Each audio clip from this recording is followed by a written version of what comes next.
right, we're live. This is our Thursday night on the bench, which should have been Friday night, but we had a little snafu with the scheduling. It's my fault, but I moved it to Thursday, and I don't think it's going to be a problem. I think we're going to have a good time, right, Mr. Donati and No, Rob we'll see how it's Adams? going. We already got 20 Mm. people in the room.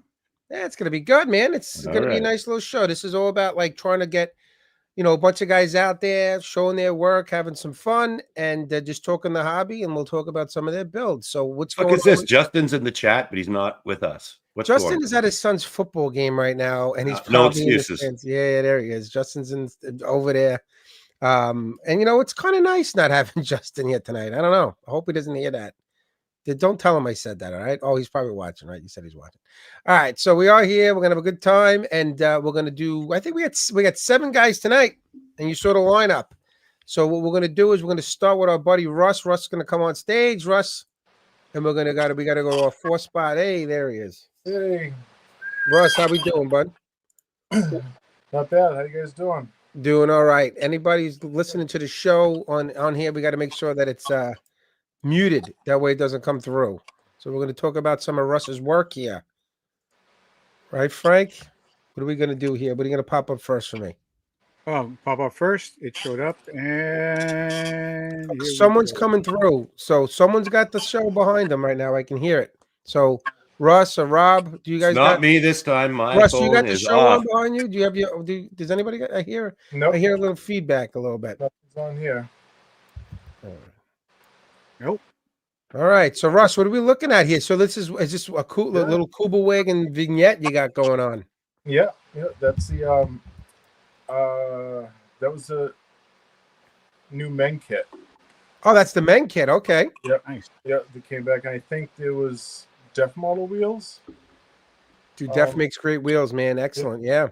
and the figure is a Tamiya figure actually from their old kit. That it was like a soldier working on Tamiya's Kuba wagons. The engine, right? The engine, yeah. Yeah. They came Okay. up with the tools and all that, and I said that that would work perfect. No, it's a great idea. What made you want to do this vignette with I think it's really cool with the pigs, the farm animals. I guess they're coming in. Where's Yeah, the bacon? Honestly, I know where the bacon is. There we go. Yeah. none of my stuff is really thought too much ahead. I just kind of make it up as I go, and so far it's kind of worked out good. I'm a crammer myself. I never really planned anything too much because I like to be able to make changes as I go, so nothing's really planned too much. Russ, where did you source your swine? Are they mini art? Tamiya, those are Tamiya Yeah. too. All right. Yep. That's Oh, what the Japanese farm- pigs. Interesting. Mm. Yeah. Hey, having raised pigs a couple of times, those fuckers are escaping that fence. You know that, right? Oh, I know. Yeah, it's not. We can fit right through that fence. You can just walk right out. Yeah, it's not really. Not too. Yeah, Well, maybe he just figured it out and he's got those 2 poles to. it's not pitch it up holding a it little in. Yeah, I'd say that's fine. It'll work. Nice. No, that was a really cool, and I know that Frankie moved on, but like I said before we started, that's a really nice little. You used a really good composition there. Like I Thank like you. that you got the Kuba wagon in the background, and you got the guy working, and then you got the animals in the other side. I think it works out fantastic. It looks that's a really good piece. And you get a good Thanks. blend of terrain too, because you got the Yeah. The base was VMS Smart Mud mostly, and then 2 or 3 layers of foam with I think it was iron on whatchamacallit, maple veneer, I think, or there might be 2 different veneers on there, but I'm pretty sure it was iron on, which works well. Nice. No, it looks really good. What's the next pick, Frank? That's that's the old Tamiya M43 kit. Okay. My first Sherman, and my definitely learned quite a bit and did a lot of things are not accurate to what the M4A3 is supposed to be. And Okay. kind of learned that while I was building it, but came out well. No, it Looks looks like really a Sherman good. to me. Yeah, it looks like a Sherman to me. Yeah. Yeah, No, really, really good job on this one, Russ. I like the way the dust and the dirt really brings out. So when you're doing your dust and your I would call like this type of weather, and are you doing it on a matte coat or are you doing it on a gloss coat? not gloss. No, Hmm. I never really. It's not totally matte either. It's It's like a probably satin. a satin, but a little less than satin. So Okay. I guess somewhat matte. Yeah, Okay. so it kind of soaks in a little bit. Yeah, no, this is really good. I love the way you did this. Thanks. What do you got next, Frankie? Next, we got what you like to see, some naked photos. No, I know. This is what I want to do. Is I want to talk about this Russian tech you're doing. This is hey, listen, Russ, man, you doing? We got a bunch of these pictures of this in progress work, and this is what I really want to talk about. Okay. You're doing a really, really good job, and I've been watching you doing this with the photo etch. Excellent, excellent work. This is Thank you. excellent. So talk to me here. What's the base kit? Keep this It's a lot of picture on fun. right here. Base That kit. is- What are you doing? And talk to me. That is the Meng T10M kit that I won at ArmorCon last year. Hmm. And it came with Master Club tracks, metal tracks, Okay. which I don't know if I had any pictures of those, but and then photo etch is Voyager. And then I bought a roll of copper sheet that was 0.1 millimeter thick, Mm-hmm. and just basically started practicing making track covers out of that. The ones that are on there now, I probably made those pieces 2, maybe 3 or 4 times before I actually made shapes that came out the way I was planning on. Right, and that's Takes that's a lot. the way it is. I mean, Yeah, it takes it a lot doesn't of- always work out right. It doesn't work. This is a great picture right here. It doesn't always work. It doesn't always work the way you want it the first, second, and third No. time. So Never. Yeah. so if you, even with myself, what you see is the finished product. You didn't see what it took me to get to that. Yeah, cutting the fenders off was kind of inspired, I guess, by Adam Wilder, one of his earlier books, and wanted to. But the one thing about cutting off those was the brackets that hold the fenders on. I didn't want to leave those not there, so a lot of work went into building those, probably 2 or 3 times. Well, the idea is you want to give some visual interest, right? So Yeah, that's the whole idea about it. Who's PE set? Voyager. Okay. Yeah. Oh, it's Voyager. Yeah, I can tell it's Voyager. Yeah, Voyager. They make great stuff. They really do. So It was probably the most complicated kit that I've ever worked with so far. It came with a lot of pieces, and there's no way you can actually use them all. no, that's the thing though. You never use your entire. You're never using the entire flat. No, It's fuck really that. nice though. Definitely a nice kit. Any This is soldering on there? Oh yeah, it's solid, yeah. Almost all the photo etch that's the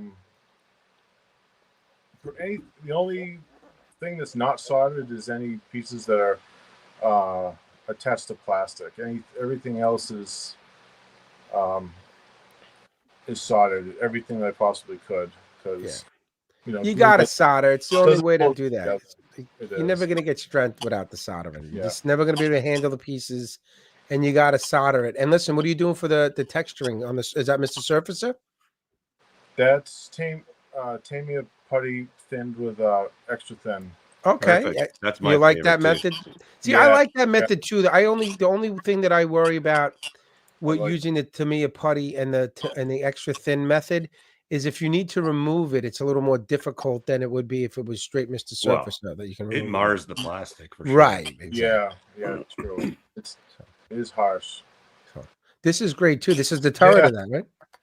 No, that was just no? a little something that I bought at Nationals last year. That it was a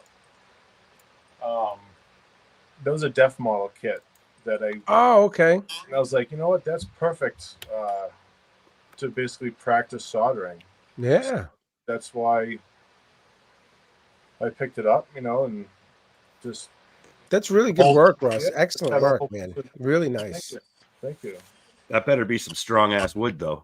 Yeah, right. Right, yeah. But what is that turret? What is that for? What Oh, turret is that for? That's a BMP-1 turret. Okay, BMP-1. That's really cool, Russ. You should. Have you painted that up, or it's just like that? Yes, it is painted. I think I sent some pictures of it painted. There might be some in it. You Yeah, got to bring that to there's- ArmaCon. Yeah, but planning on putting that in the back of a Volkswagen Transporter. It just happens to fit. You should perfectly. mount it to the There roof it of a Beetle. There it is. Yeah, Green Creations even said great work, good work with the PE, man. It's really, really good work, man. Thank you. And even Justin saying it's the new nakedness is better than Rebs. It is. Oh, this is great. I love the way you did this on the back of this truck. Yeah, that looks great, Russ. This Yeah, that's cool. So, this yeah, is that- excellent, man. that fits Really perfect. nice. Thank you. This is something to be proud of. I hope you should bring this to ArmaCon. All right. I would bring this. This is really done really, really well. Even the truck. What's the truck? What truck is that? That's a Volkswagen. Tacom. Whatever. Truck. Yeah, Tacom Volkswagen Transporter. That is cool, man. Really nice stuff, Russ. Really good stuff. What is this? You're doing some Mecca here? Some Maquet? Yep. 120th Kyclop. I'm not really sure how to say it, but I thought it was the cool. I thought that one had the best looking head, so I picked that up. No, that's pretty. I like those because you know what? You can do like Lincoln Wright will tell you. You can do anything you want on Yeah, these things, man. That's what I like about those kits is you can do whatever you want. Kind of make it up as you go, and add anything you want to it. The detailing on the hosing in there too, I see you doing. This looks really good. Thank you. Definitely adds something that you're not getting on those plastic parts or whatever the hell they use on those markings. Yeah. I didn't use any of the hoses that came with the kit. Yeah, really good. This Yeah, is fuck really those good. things. A lot of most of those braided cables were automotive radiator hoses for muscle cars and Right.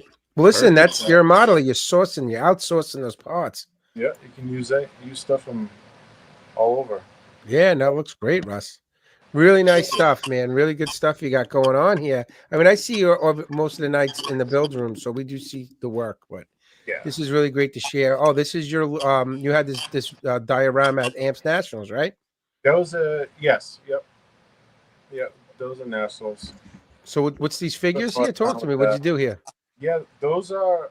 I can't remember exactly, but one of them is a Panzer Art, and two of them are Alpine. Okay. And yeah, just kind of one of them is painted. The guy on the left there was painted pretty much just like the box art was. Okay. Really nice camouflage on the pants. You did a good job. Thank you. The grill is a Dragon kit, and there's a whole bunch of stuff in there. Really. Yeah, you did. I've seen this in person. You did a really good job on that. How'd you do with the show? You get it? What did you get for this? I got a gold for that. Yeah, golden advanced, right? Yep. Yeah, well deserved, Russ. This is an excellent, very good composition. Like I said before, I mean, obviously this is the Hetzer a 38T base, but I'm getting what exactly the distinction of this is like a 38 something, right? Yeah, they call it a grill, but The grill, that's it. Yeah, but it's got quite a long name. that's the Dragon kit. Yeah. Very nice, man. I've always liked that vehicle. It's really cool. And, Stowage and tools and all that. Is that all mini art stuff or? This is outstanding. You should bring this to ArmorCon and you can't. No, wait. You had this the vehicle at ArmorCon 2 years ago or last year? Or do I remember you bringing this to ArmorCon or no? No. ArmorCon, I had a Shilka and a Panzer 1F at ArmorCon. Yes. You should bring this. You can bring this to ArmorCon. You know, right? Even though it was a Nationals, you can bring it. Right. And I would bring it. Real. Okay. I would definitely bring it because this will do well there. And you did an excellent job on this. Even we don't have the far back photo of it to show the size of how well it's all like the composition that you did. It really works good. You did a really good job on this, man. Yeah, pretty much. I mean, pretty much everything that's in it is there. Maybe there's the engine is from a Panzer III, Panzer IV engine from it's from that Mini-Art kit that came with that overhead crane. Okay, I'm not familiar with the one you're talking about.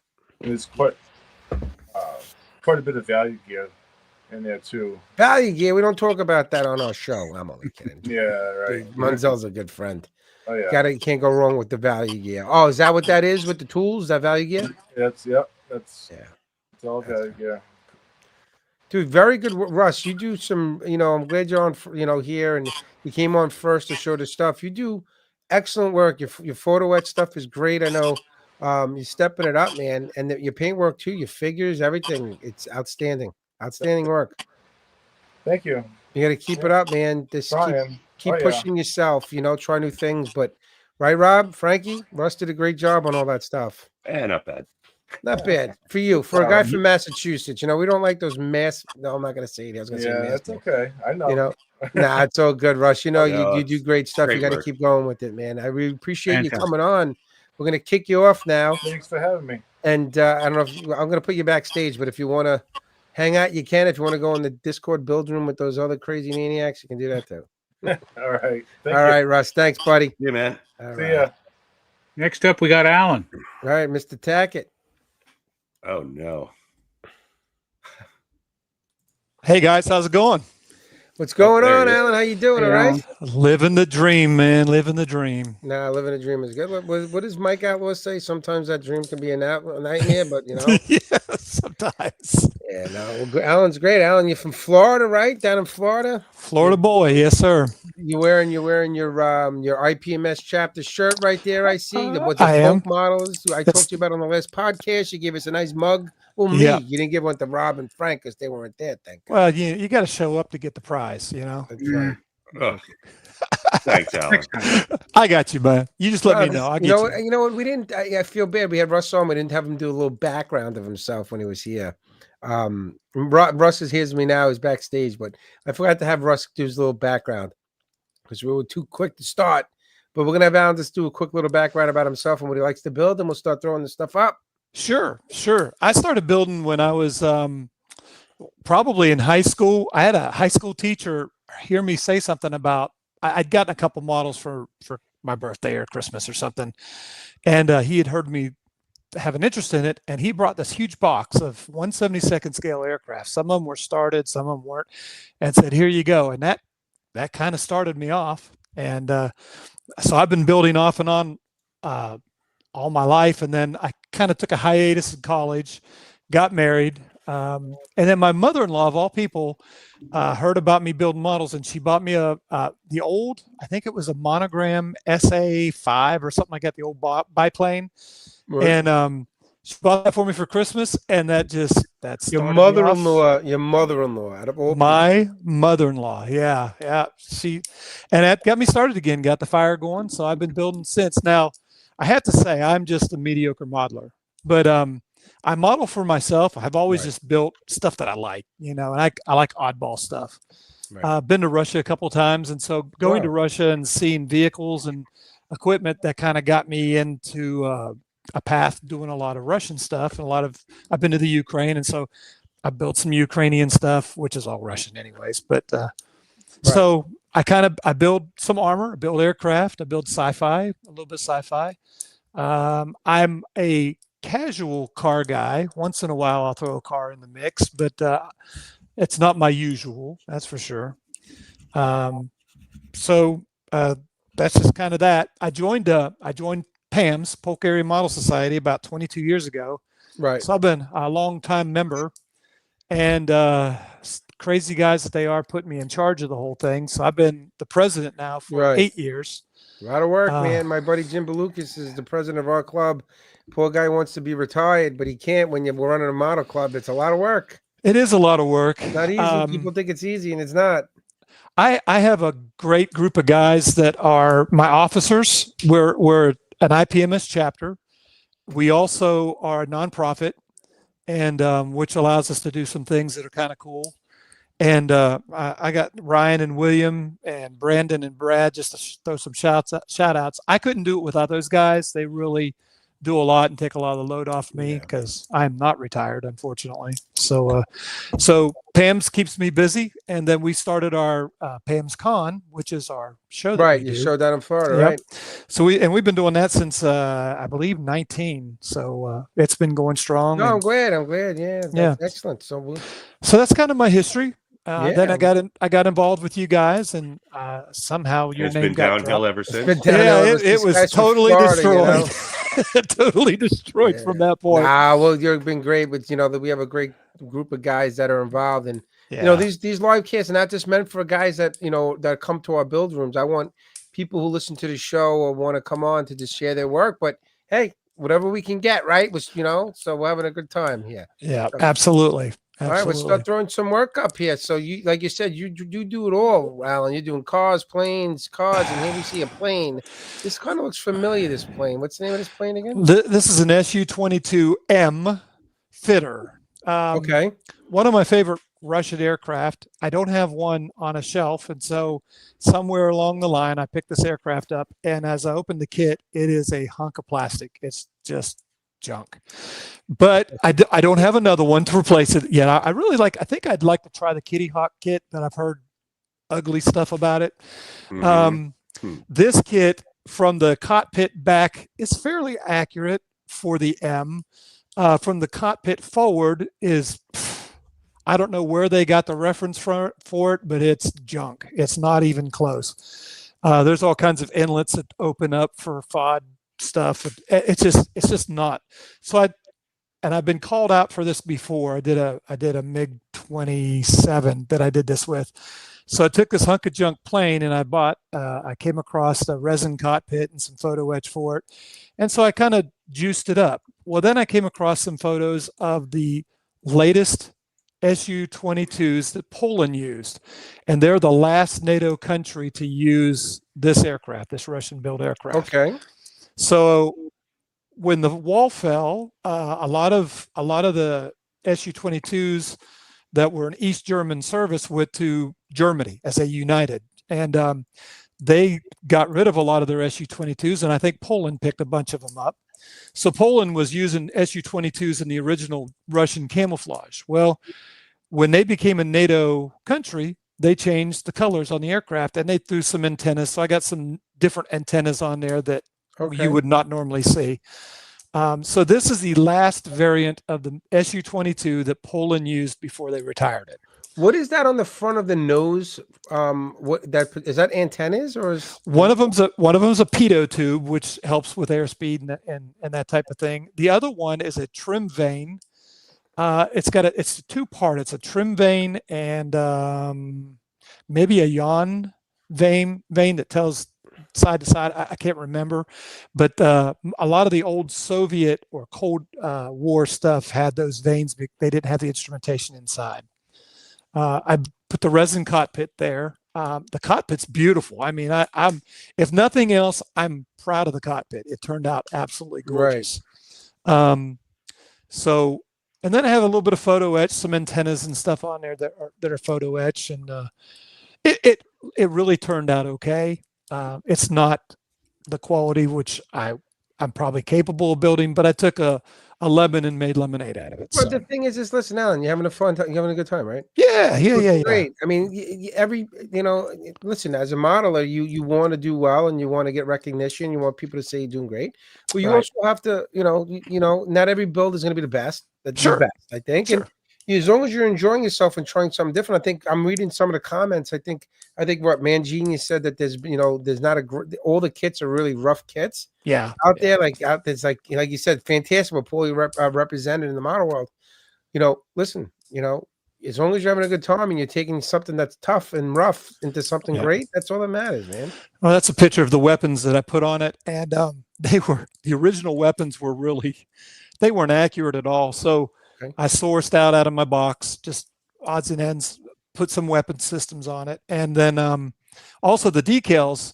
There is a sheet for that version of the SU-22 in that camouflage, but I didn't want to wait on it, so I went ahead and sourced out enough decals to decal it. And if you had it up in front of you, if you look on the weapons pylons, there's decals there. There's stencils. Well, they're so small you can't read them. They're English decals, but they're so small you can't read them anyway. So So at least I put some markings on it, made it look a little busy. So those things carried rocket launchers. They do. They actually were a ground attack aircraft. That's what they were designed to do before the SU-25 Frogfoot came into play. So these guys were, very proficient. The SU-7 and the SU-22 were very proficient in ground attack and keeping the enemy's heads down. So who said that about what was that last comment? No, before Justin, that you put up, Frankie? Is Mark Crow saying, is it just me, or are there decent kits of are decent kits of Russian planes, especially modern, hard to come by? I don't know. I'm not a plane guy. Alan, Rob, what about that question? There's some. Depends on what you're looking for. I think the flanker, there's several out there. Yeah, I think the more modern plane that you're looking at, probably the better they are. Some of the old Cold War stuff, you can buy a gazillion MiG-21s, and some of them are really nice. But it just really depends. The SU-22 is a popular aircraft for Russian and all the Baltic countries, but there's just not much of a representation for it. Yeah. All right. This is great, man. Look at this. What is this now? What is this next thing? This is it's an ATS tractor. It's a Russian. Mm-hmm. It's a Russian tractor, Cold War era, right after World War II, probably during Korea. It was an artillery tractor, and that's actually pulling a I have it written down, so I knew I'd forget it. It's pulling an ML-152 howitzer, which is, I believe, the same gun that was in the ISS-22 or 152. Who makes this kit? This is a trumpeter kit. Trumpeter, okay. Yep. I bought this at JaxCon, I believe, and I bought it just for the tractor. When I opened the box, it had the tractor and the howitzer in it, so I got a twofer, which was nice. Hey. And the other special thing about on a kit. Yeah, no doubt. The other nice thing about this, this was the first time that I've ever tried using oils to weather anything. Oh wow, really? Okay. I'd heard about it. I'd watched videos, and so I thought, well, it's a pretty good size canvas because it's a good size kit.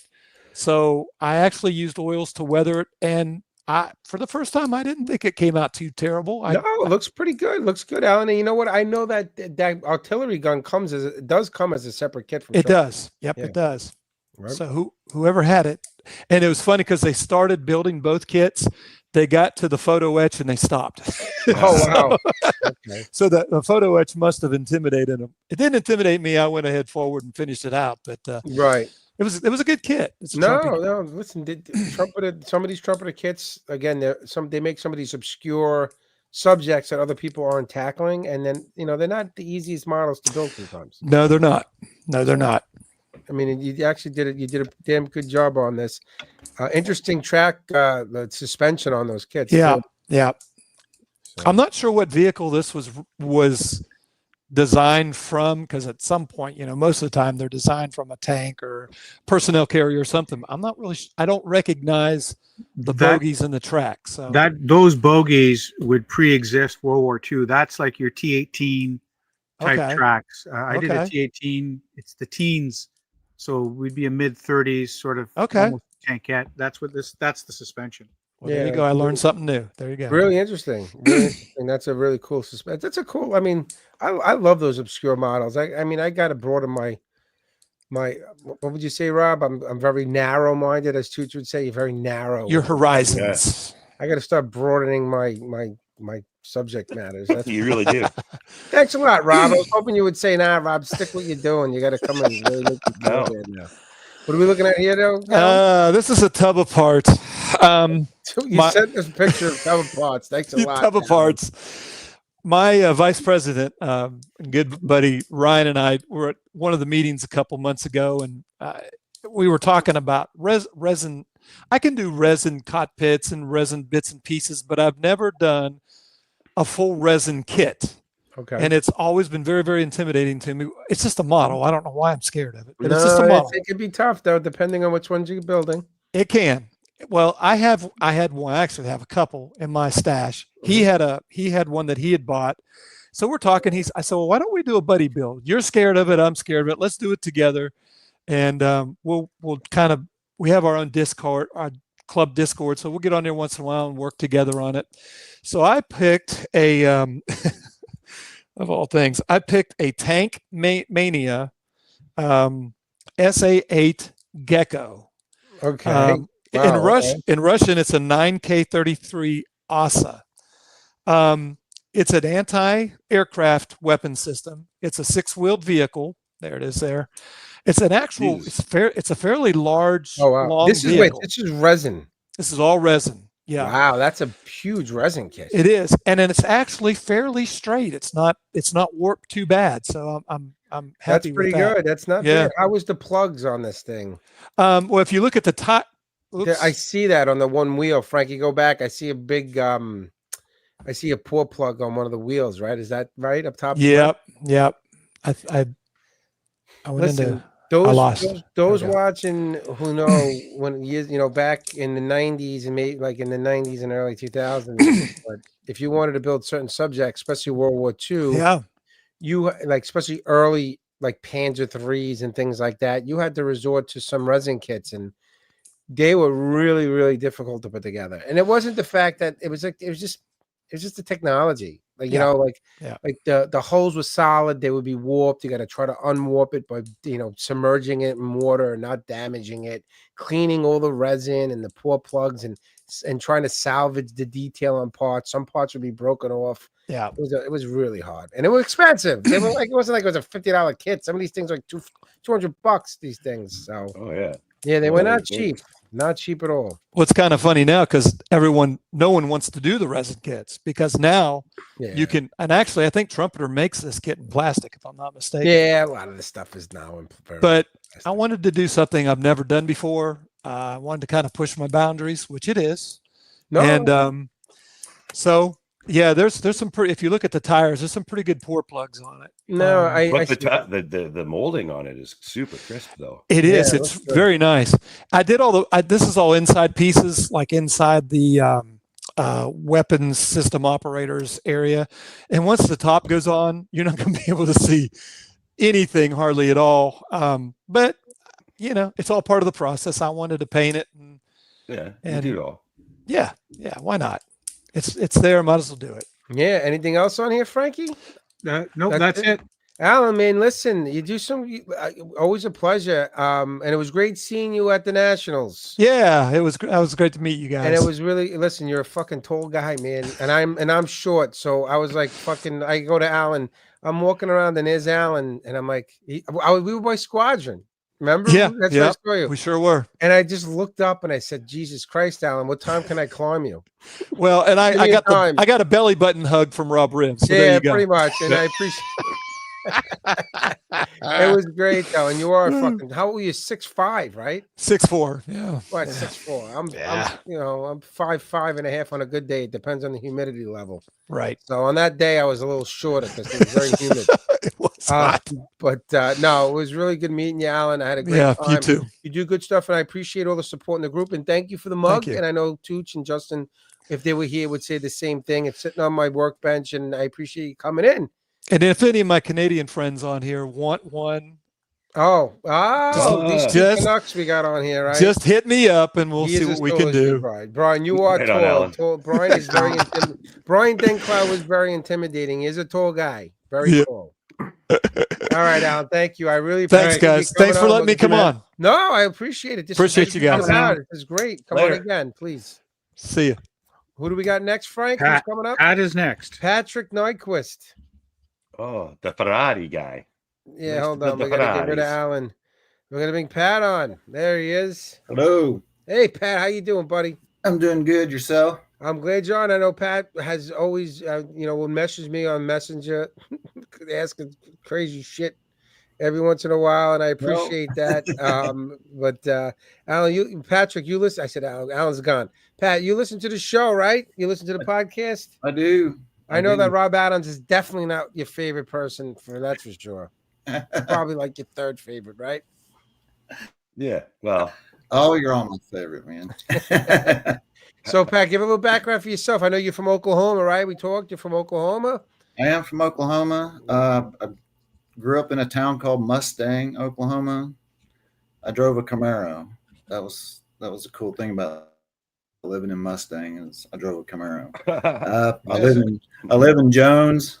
It's about 10 miles east of Oklahoma City, and I got started modeling like most old guys. My dad was about 18 when I came around, so he was a hardcore car guy. So I think he was still living some of his kid through me. So we always had Hot Wheels, the Sizzlers, model cars. I mean, I'm 4 or 5 years old. Birthday parties. That's all I got was model Great parties cars. when you're getting model kits. The old, I don't know who made them, but they had the metal chassis, like the old Duesenbergs. I don't know if they were Lindbergh kits. They were old. I but know they'd what you're have- talking they had about. like I'm the trying to metal think of- chassis, but everything else was plastic. in Who it. was that, Frank? That's familiar. I remember stuff like that. It's old school. with That a is metal old. chassis. I don't Yeah. remember that. Yeah. Well, yeah, it's before our time, but I do. My father had those. My father used to build those. I'm trying to Oh, shit, remember the I'm names dating of them. hard. Yeah, well, you're dating yourself. Listen, Frankie's an old man. He remembers a lot of stuff. No, not really. Not recently. He's forgetting a lot lately. All right, so Pat, we're going to talk about some of your builds here. You sent a decent amount of pictures. You sent me some more, and you got some armor in here, right? I do. Yeah, and you This- do some damn good armor. And I want to get to that as well. But let's talk about your cars because we have a couple of car guys. We try not to associate as much as with the car guys. You know, Right, they're kind of like over on the right side. We're all hanging out on the left. But no, well, I no. started out my first to me a kit, you know, that I had to mow lawns to buy was the Panzer IV short barrel. Yeah. The Panzer 4D.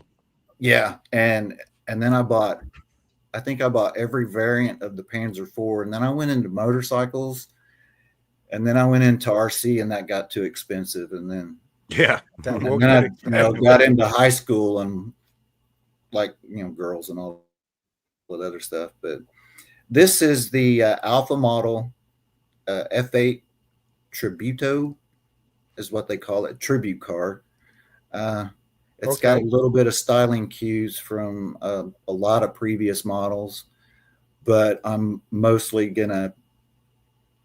gearing towards a 288 GTO retro. I like look. that body. That's a really slick body. It's a good looking body. So I've also I found some wheels that I printed up for it. I see a lot of your 3D printed bodies over there. Is that stuff that you're doing, or what is that? That's a 296 GT3 version of the Ferrari, the GT3 race version. Yeah. But I found a picture on Ferrari's actual website. It was called a Biposto, which is, and it's a 2-seater, which I didn't even know they made a 2-seater GT3 car, but it's called a Biposto, 2-post, 2-seat, however you want to break it down. So that's what I'm going to build. With Medic Man here is saying that he's seen your builds on Facebook, your work on Facebook, and the awesome cars. See, that's why we do this, so we can get. Yeah, he's Looks Mr. cool, Ferrari. That's what I was saying. Mr. Mr. Ferrari, and this is my first foray into vacuum forming. So Whoa, this is a vacuum that's form? that is well the windows. Oh, the Yeah, I windows. should have Okay. took better pictures of it, but yeah, that's my first. This is my first time to try to do that, and that is some voodoo shit, man. No, wow, that's interesting. Okay, so It I know. is. So Patrick, I know that. I mean, from what I've heard, I know that they're trying to 3D print windows for not just other like armor, but also for cars, right? Is that something that they're trying to perfect? 3D printed like windshields? Is that why you're doing the vacuum form windshields, because they're not available for 3D printed models, right? Right. Well, most the actual bucks for that windshield were the actual windshield pieces themselves, and you're supposed to 3D print that in a clear resin. But man, I've tried that, and it's always milky looking. There's always going to be lines that you have to sand out. So I did all that and did the dip 2 or 3 times, and it just didn't look good enough. So I used the actual windows for this kit and made bucks, and yeah, now I'm trying to learn vacuum forming. No, this is great stuff, Pat. This is really good stuff. And look at these wheels too. Forget about it. What do we got here? These are the wheels that I found to put with that tribute kit, because they look more 80s ish to me, but they still look modern than the actual kit wheels, which is a very good looking wheel, but a very modern wheel. But I wanted something with a little dish, but also had, that weird 5-spoke star. And it's one I found on Colts. I don't remember the designer's name. It's called a Novus Star. And I did a little modification to the center of it, and put some divots around each lug hole just to change it up a bit. Our buddy Jason saying that the wheels are beautiful. These are 3D printed. These wheels, not the rubber, but the rubber's 3D printed too. No, the rubber is the actual kit tire. So I sized everything to fit the actual kit tires because that's what I want to use. Okay. But everything else, the barrel and the centers are 3D printed. The barrels are painted with the Revell chrome. Oh, I was going to ask about that. Right over the resin, no primer, nothing. I just shot no it primer, on. no black primer, nothing. Nope. I just shot it on. See what would happen. Oh yeah, that shit's like $30 a can though. Yeah, it's stupid expensive, and I got it way back, when it wasn't stupid expensive. But He's it was hoarding. still Well, the reason why it's expensive is Pat bought all the fucking cans and no one can get it. He's got them all by his workshop. That's awesome. So that looks great. So no primer coat, just right over the 3D printed. That's it. That chrome. That's it. Yep. And the centers are they're an all clad. I think it's just silver. Wow. All clad silver right over. Yeah, it's a nice contrast. It's subtle, but yeah, I needed something to contrast to look more 80s-ish with the shiny barrel and a silvery center. Justin Ryan, who's not on tonight, is obviously in the stands at his son's football game typing. He said you sent him a motor for a Tamiya Ferrari. Yeah, I printed. I had a project I was working on that went into rotation, but instead of using that Tamiya motor, I found one on Colts that it was 1/24 scale, and it's like 60 pieces. It's in depth, and Right. it fit with the little modifications. It fit in the Tamiya chassis, so I just printed up a whole bunch of them, and everybody I sends kept Rod going. Justin. Can you please stop sending the And then I just sent it out to some people that right, Rob? No more stuff for Justin. I mean, you got John Colasanti sending him. Apparently, the car guys are more generous than they're all in cahoots with each other. These guys, right? What are we looking at here, Pat? What is this? This is the Edward P51D that it was the cockpit's finished. It's a showbird is what it's going to be. The cockpit is pristine. It's not all beat up like a warbird. So because I wanted to make, you know, a showbird, I just couldn't decide on which one. And so there it sits. What did you paint this in right now? What is that paint? That's all clad. Parts of it is are airframe aluminum, polished aluminum, stainless steel around the two pieces that go around the exhaust. The wings are painted just Tamiya silver. High speed silver, yeah. Yeah, and I can't remember if I clear coated it or not, so I'm afraid to clear coat it and ruin it. Yeah, but wow, And then I'm afraid to decal it if I didn't clear coat it, because the decals will probably ruin the finish. It looks pretty shiny. It is very shiny, but if it's like any all clad, you get it in the right light, and that shiny side just kind of turns black for a second until you shift it again. Right. Yeah. Because it's got to go on super thin to make, you know, to catch that gloss behind it. So it turned out nice. I just No, this I just had to put it up because I didn't want to overthink it and ruin it. Now this is what we're talking about, Patrick. But stay All in your lane with the cars. Just keep doing the cars and don't do the. Stay away from the armor. Wow. I'm only kidding. So right off the bat, this is a Ryfield cutaway model. This is a Ryfield.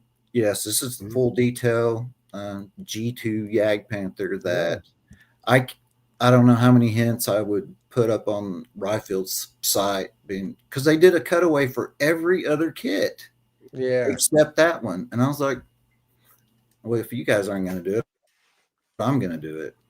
And at first I had the cutaway on the other side, but I'm also doing a Panther kit that's cut away on the other side. So I wanted to cut away this side. So I drew it out 2 or 3 times, and then this is a regular Panther here, though, right? Yeah, that's the Panther. That's just the Panther G kit. Right. Yeah. And this is, so I drew that out and eventually got the courage to cut it out, and there it sits for now. Wait a minute. This is not the cutaway Panther. You cut that out yourself? No, this is the actual cutaway kit. This is okay.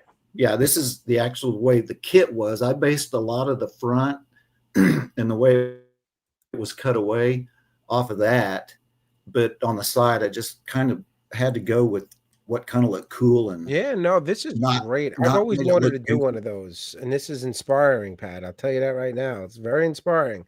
You got to paint it red before you build something like that. I know. I'm painting right now, Mr. Know-It-All. Plus, this side had less ammo rack because the other side's just all ammo rack. So I opened up that side because it's got radios and stuff on the right side. No, this looks great. This looks great, Pat. This is the Panther that I try to make everything brand new looking and then weather it from there, if that makes sense. Weather it down. What's your preferred paints over here, especially on the armor? That right there is an ivory from MRP. Okay, MRP. Wow. Okay. Yeah, and it's like, you know how MRP's like stupid thin. Yeah, very thin. That's the way I like it. I mean, you can build up the coats real slow, and it's satiny smooth. Yeah, it's great stuff. I mean, I guess 10 years from now, when everybody forgets who they are and pissing themselves, they know that they use MRP paint. You know, so. Yeah. No, I'm serious. I mean, it's like MRP paint's great, but wow.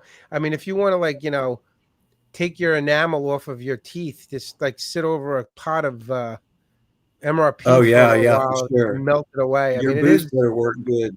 Yeah, it's definitely very potent stuff. But it is a great paint, though. It really is. Talk to me here. So, what did you do for the Zimmerit on this? I mean, it's the tile Zim that's usually found on a Yag Panther. So, what did you do here? Yeah, so this is remember the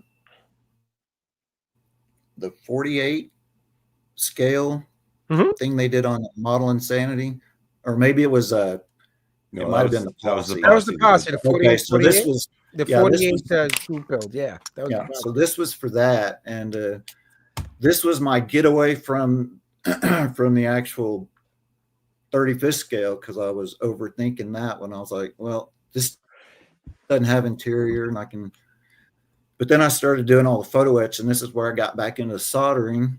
Yeah. So I soldered up the back hatches. Were we talking about the soldering at one point, Pat? Yes, yes. We were talking about the soldering. Yeah, and you did a great job on it. I'm going to tell you. I wanted to bang it up and I tried to glue it, and that wouldn't. Is that the Purdue or whatever it's called? Yes, that's the papers. The papers. It's great stuff, right? It's. I mean, with the quarter scale. And listen, we do a quarter scale show, so I love the quarter scale. This is great. I love it. So yeah, that's and then I got burned out on that and decided to do like a 1/72 scale stug because it had less. I saw this. Oh, that's a 72nd scale stug. For some reason, I thought it was a quarter scale 48. No, it's 72nd mini art. Go to that picture, Frankie. So that I'm good. Oh, wow, that's the mini art kit. Yeah, nice. Yeah. How'd you like it? It was fun. You know, I mean, I had just enough parts to make it very detailed, like the side armor. Man, that is like 1, 2, 3, 4, 5. That's 6 pieces of photo etch. Hanging. No, I know. You know, the wheels on this kit are really tough. And, yes. Alex Clark, hard to get concentric paint circles on because they're.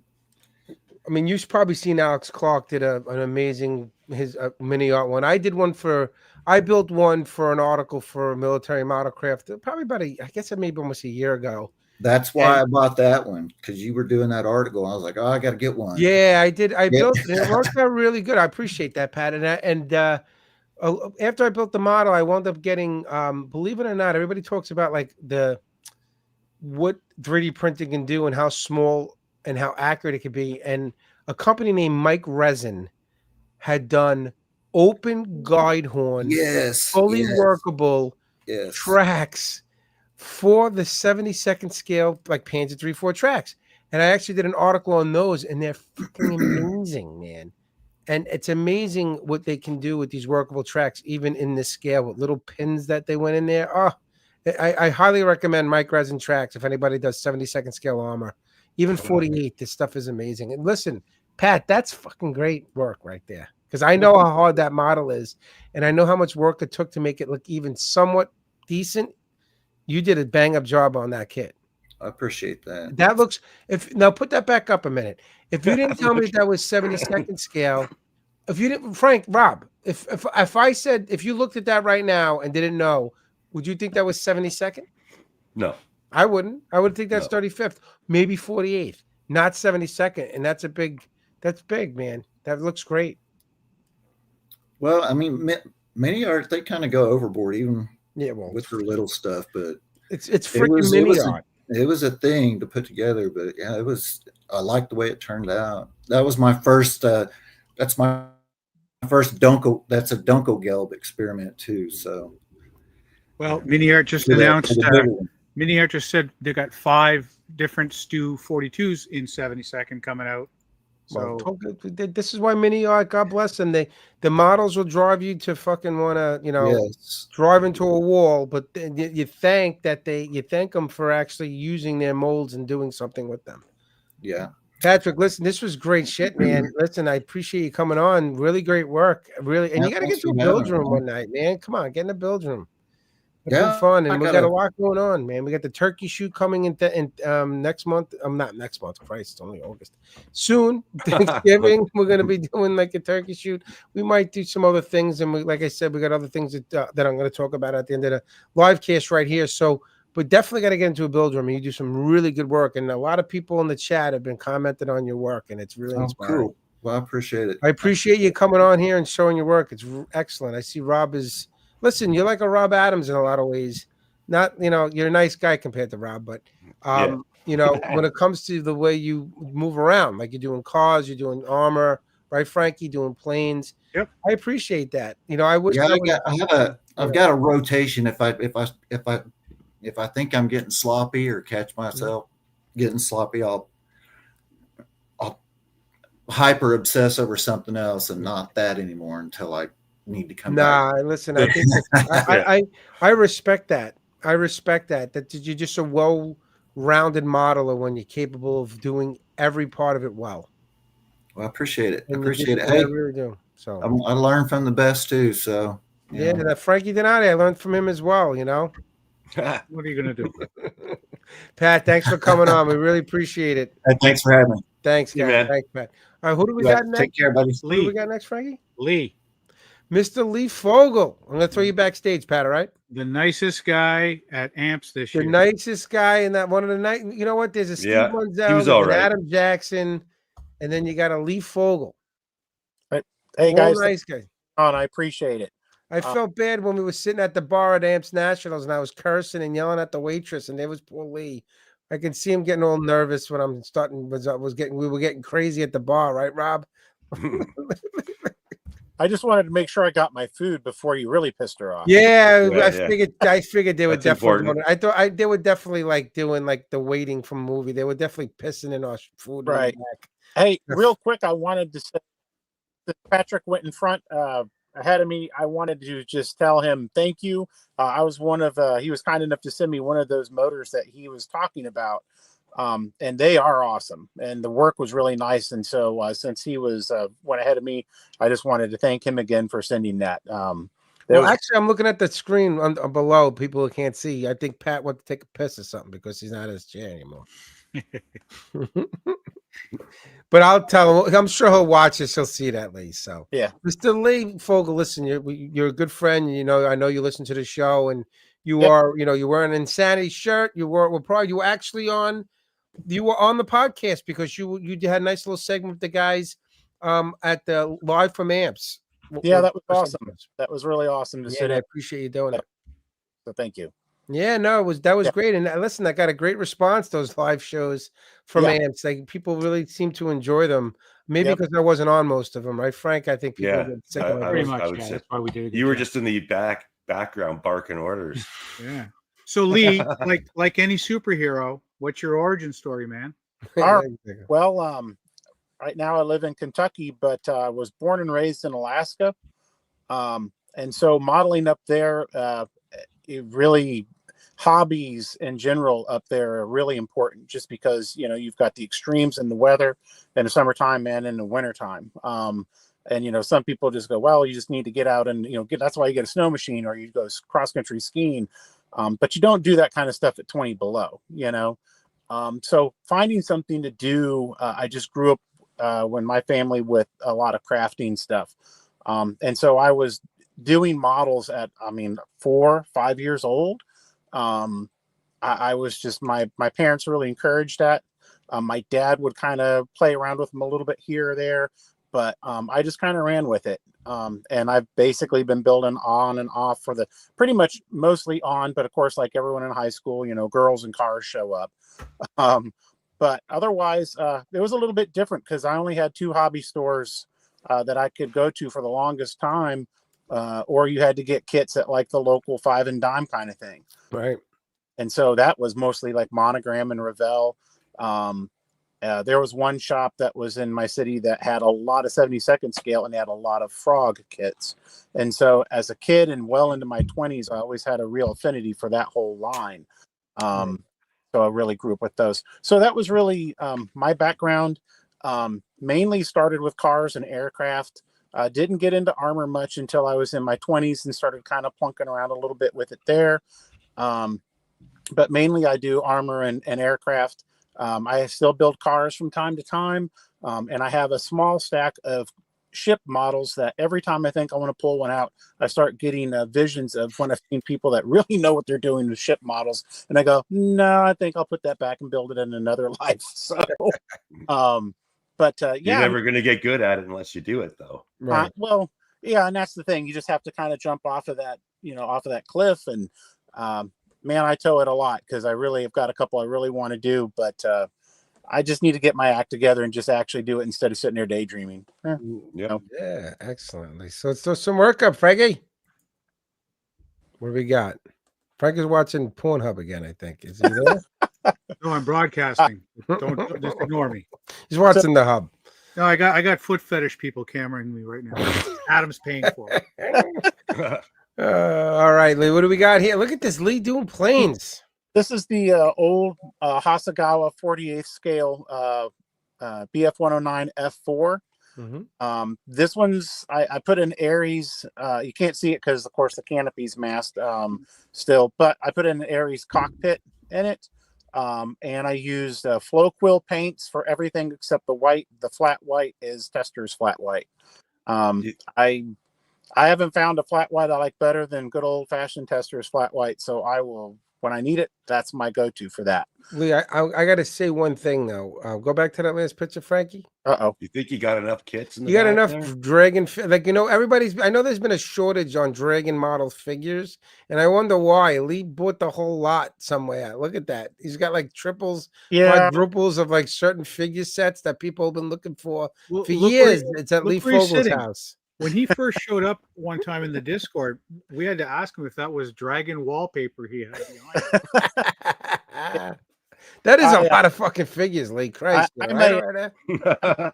Figure kits. And I don't mind mixing and matching them, but if I find a set, I just really I want to make sure that I've got more than one of it. And, the other thing is, honestly, figure kits are super cheap at shows. No, you know what? There's a couple.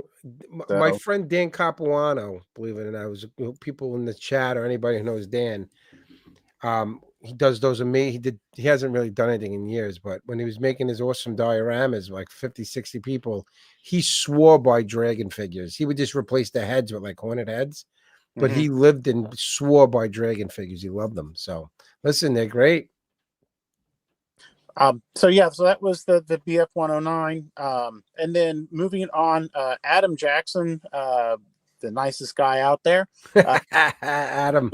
We were talking back and forth, and I did not have a Merkava. And I had just finished up my Eschi, the Italeri release of the M60 Blazer. And I was like, I've always wanted to do a Merkava, but I really wasn't sure. They look just similar enough, but like you can tell there's a newer one and an older one. And I told him, I'm like, I don't really care which mark per se, but I kind of like the earlier ones, but I was like, I don't know which one to get. I really don't know. And so we were talking back and forth. And then like 2 weeks later, this box shows up. And he's saying the hybrid.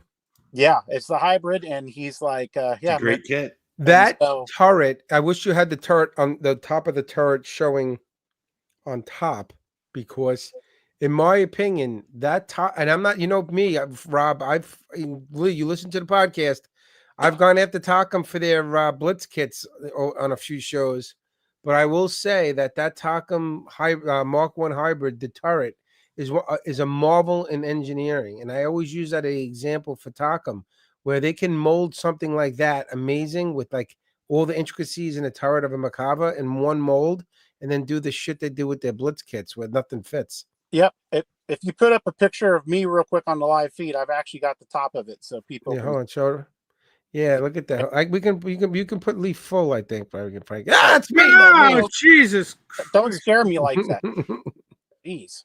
But no, just so that you guys can see, I mean, what Rob's talking about. It is detail. I mean, the detail is really nice on this kit. Hold it up again, Lee. Hold it up again. Oh, there you go. Sorry.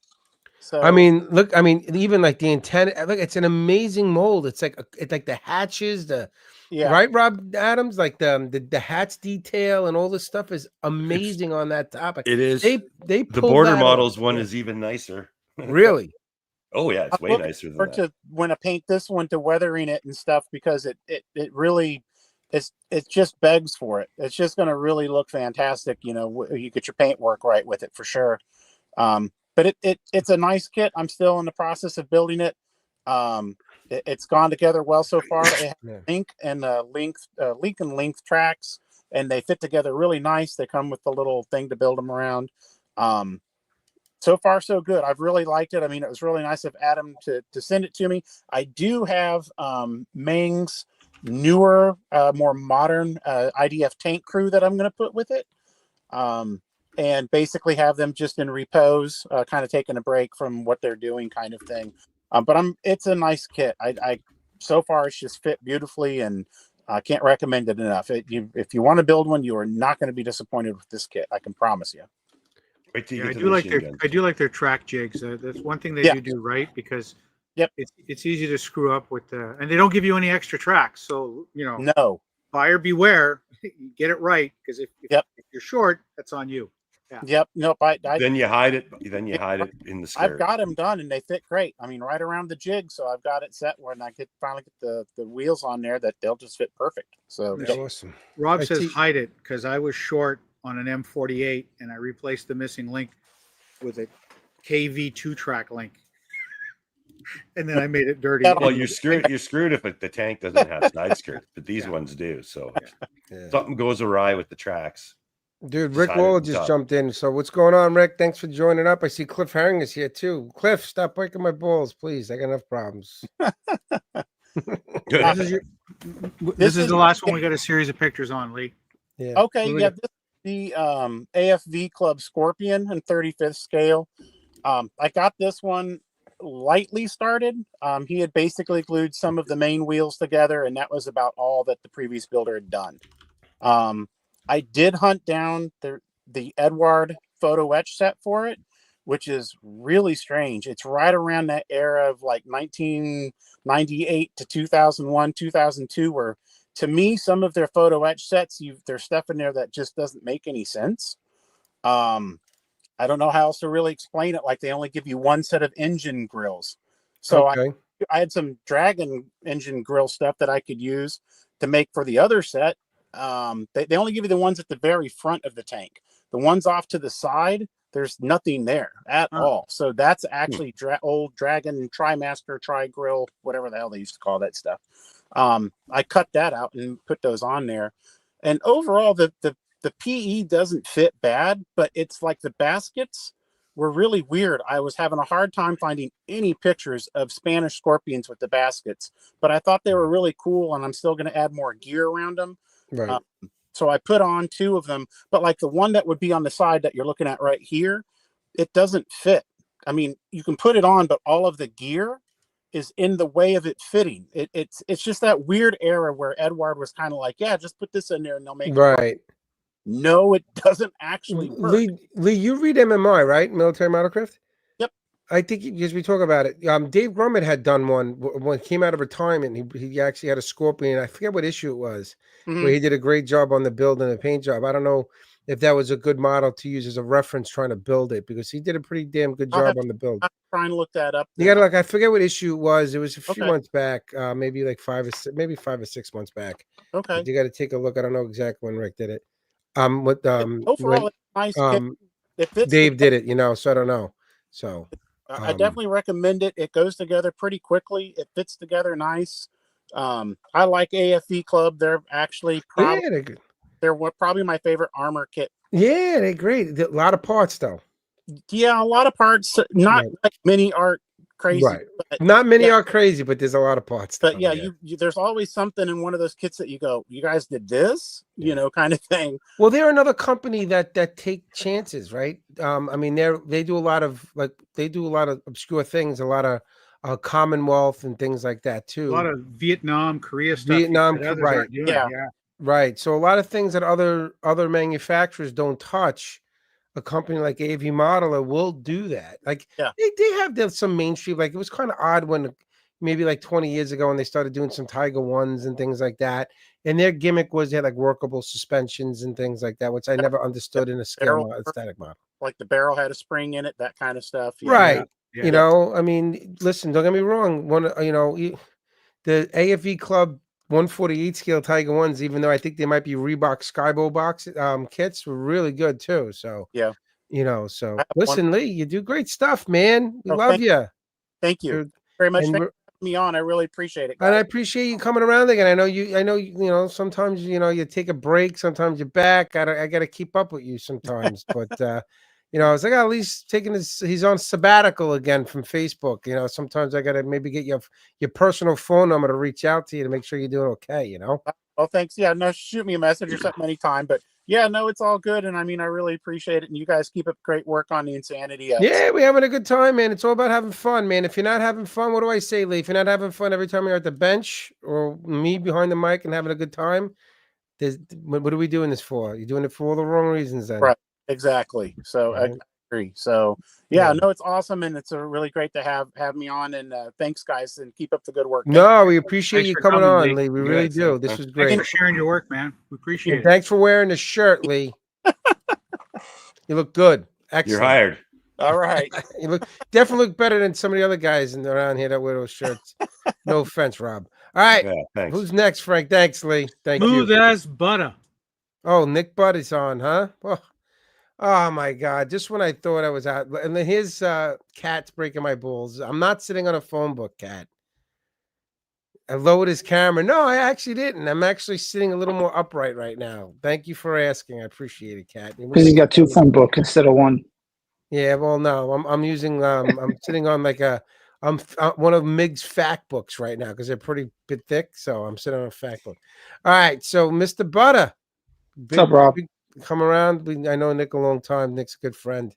Nick was actually on also. He was on when we did the live from Amps Nats.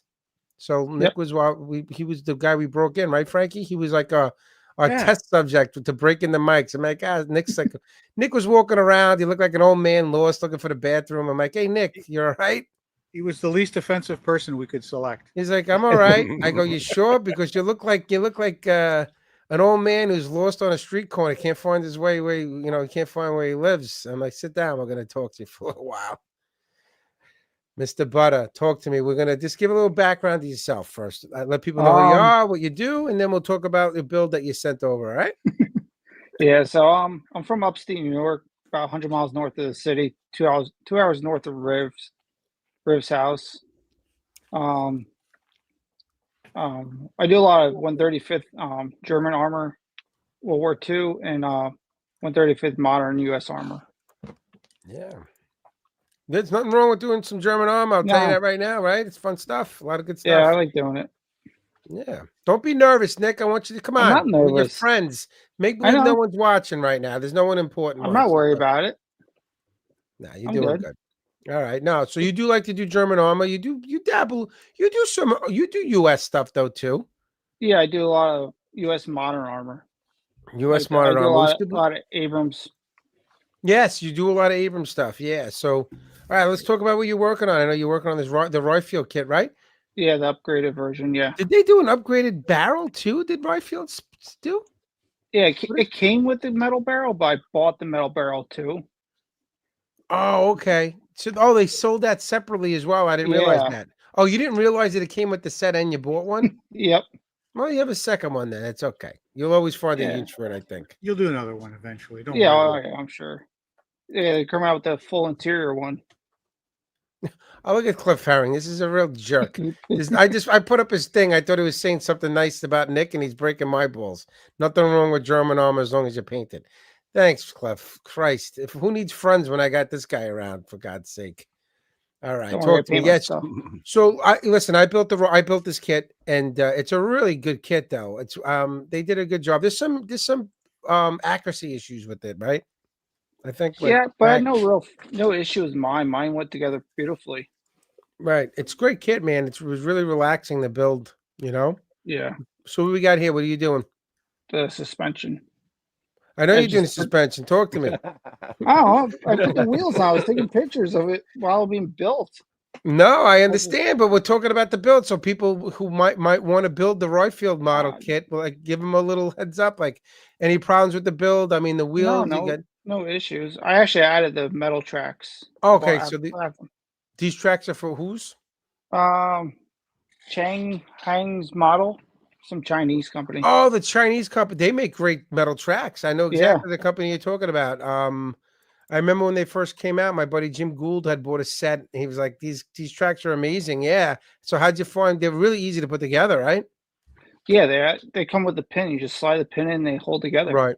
I think those tracks actually bring that kit to be more accurate, because the one issue with this particular kit from Royfields is the mirrored tracks. Now, I could be totally wrong here. I don't want Cliff Herring to start giving me a hard time because I'm giving wrong info. But if I remember right, and when I wrote the article on this when I did a build review or a build of it, I think they mirrored the left tracks when they were supposed to mirror the right track. I don't know how it worked. Like it was supposed to be the same track, but the mirrored right. I don't know. So the tracks were wrong in the kit. So I know that that's an issue with it. So any other I just issues? went with Yeah, the talk to me. or rather than Oh, you're breaking up. We're losing you a little bit, Nick. You're the first technical Did you hear me? difficulty. Yeah, we hear you. We were getting a little technical difficulties here. Talk to me. I said that's why I just replaced them with the metal tracks instead of doing the track supplied with the kit. No, good. I'm glad you swiped them out. And so I see you doing Armitex. I know that you had reached out to me Yeah. regarding it. So what'd you do for the Armitexture? I used the Mr. Hobby Surface 500 for it. Yeah. I think that's the way to go because if you need to remove stuff, you can just use some straight lacquer thinner and you can remove it without damaging the plastic around it, though. I always found that to be the easiest. Yeah, it was actually went on straight from the bottle right to the armor. It was nice, and you sanded it down. Right. You With got to the- knock it down a little bit, and that's where you Yeah. get that unevenness, right? Yep. How'd you find the barrel for this? The metal barrel on this? How'd you find that? Sprue Brothers had it. No, What'd you Sprue say, Brothers Rob? had it. I said cold. What, Oh, Jesus. cold? You're an idiot, Rob. Not to You take know, his it's temperature. family friendly tonight, for Christ's sake, man. There's nothing wrong with saying it's a cold barrel. It's made out of metal, for fuck's sakes. I know. I'm drinking. There you go. Sorry, kids. So no, I just Sprue Brothers had it on sale for $10. I swiped it. No, that's awesome. Yeah, no, listen, Royfield kits, as I see, are getting more and more. They've gotten really expensive the last few models that have come out. I don't know if it's what's going on in the world or if it's their prices are going up. I don't know, but these kits were very reasonably priced. I think I bought mine or got mine. I got the upgraded kit myself. If I'm not mistaken, I think I got this kit for like $40, $45, I think, and it's amazing price for a kit, like great value for this type of kit. 45 Yeah, I think I bucks. got it for Yeah, about it's the same, crazy. $50. It was like $50. They had like a pre-order or something for it. I just grabbed it. Yeah, I got it for like I think I got it in the 40s, to be honest with you, if I remember right. Should have bought a So second I don't kit. think I sent you a picture of it Nope. Painted. Yeah, but- you did. I think there is. No. Oh no, I don't think you sent any pictures painted. Did you do any? Oh, it's not showing up my background. Take your Oh. background off. Don't worry about No, it. I'll do What, you got a that. dead body behind you or something? What is? No, in my garage. So You want to see my? I'm in the basement down here. It doesn't matter. So Oh, okay. There you go. Dun-dun-dun. You bring that to Da-da. Armicon? You bring it to Armicon? yes. Good. Bring it to Armicon. Excellent. So the number 19 on it represents my fire department number. Okay, great. Do So there's no historic accuracy with the numbers or tying to a particular King Tiger. It's just I Let's wanted have to do fun. my It doesn't always have to Exactly. be fucking historically accurate, for God's sake. If everybody's gonna complain about every little piece of the model, fuck, Just none of have my fun with models are it. good then. oh yeah. yeah. But no, I chose 19 but that's my fire department number, so why not have fun with it? Red 19. No, absolutely. No, that's So- great. What They paint also do had, you- hmm? No, go ahead. Finish what you're talking about. Sorry. Like I said, my last kit was the Ryfield 135th Paladin and 109 Yes. A7. And then when you build it. Yeah, that was a good kit too. You nabbed that when it first was released. Yes, How was that kit? Even though we don't have pictures of it, It- how was it? great. I loved it. Listen, Royfield models, and I said this on our show, in my opinion, is becoming the best manufacturer of armor kits around. I agree. The only Um, problem with the Paladin is their tracks because there's like 4 steps to do it. You have to use a jig. It's like so I Yeah. just took tracks from a Bradley, stuck them on there and make it work, and that's what I did. Listen, I Yeah, don't know. but even like, those are complicated too. They're all Yeah, complicated tracks. There's no way really around it. exactly.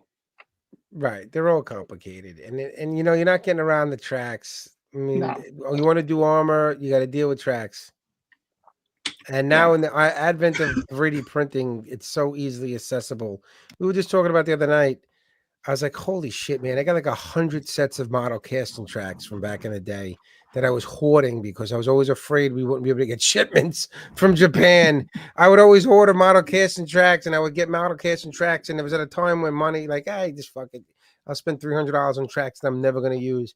And I was in the room the other day and I'm just staring and someone's like, what are you looking at? I'm like, I'm just looking at like the 100 sets of model casting tracks that I have that I'm fucking never going to use. I don't know how much money I spent on these. I mean, the price tag $29, $30. There's 100 of them, man. It's like $3,000 worth of tracks that I'm never going to use, man. What a waste of money. You got a problem, man. Well, Yeah. because you know what, some of those Panzer III tracks, you had to fucking glue the individual guide horns in the middle, the You did. open horns. Yeah. Because Yeah. and it's like now you just get 3D printed Panzerwerk design tracks or Demon Barber, tracks or something, and they're already done for you, and they take 2 seconds to put together. So, Thought you were old school, Rev. I am Yeah. old school. You don't get no I- 3D tracks, man. You start using those ones. You've already invested. You know what, man? You know, we've gone through this debate and we're going to argue it on this show right now about 3D print. And yes, I have no problems using 3D printed tracks or accessories. I'm talking about, other things, and we've talked about that. Don't start this shit right now. Me and TJ are going to have a battle of 3D print versus traditional scratch building on here one night, and it's going to be vicious. I'm hoping there's a lot of people come on for that because it might be really bad. TJ might be driving up to Long Island and beating the shit out of me by the time that conversation's over.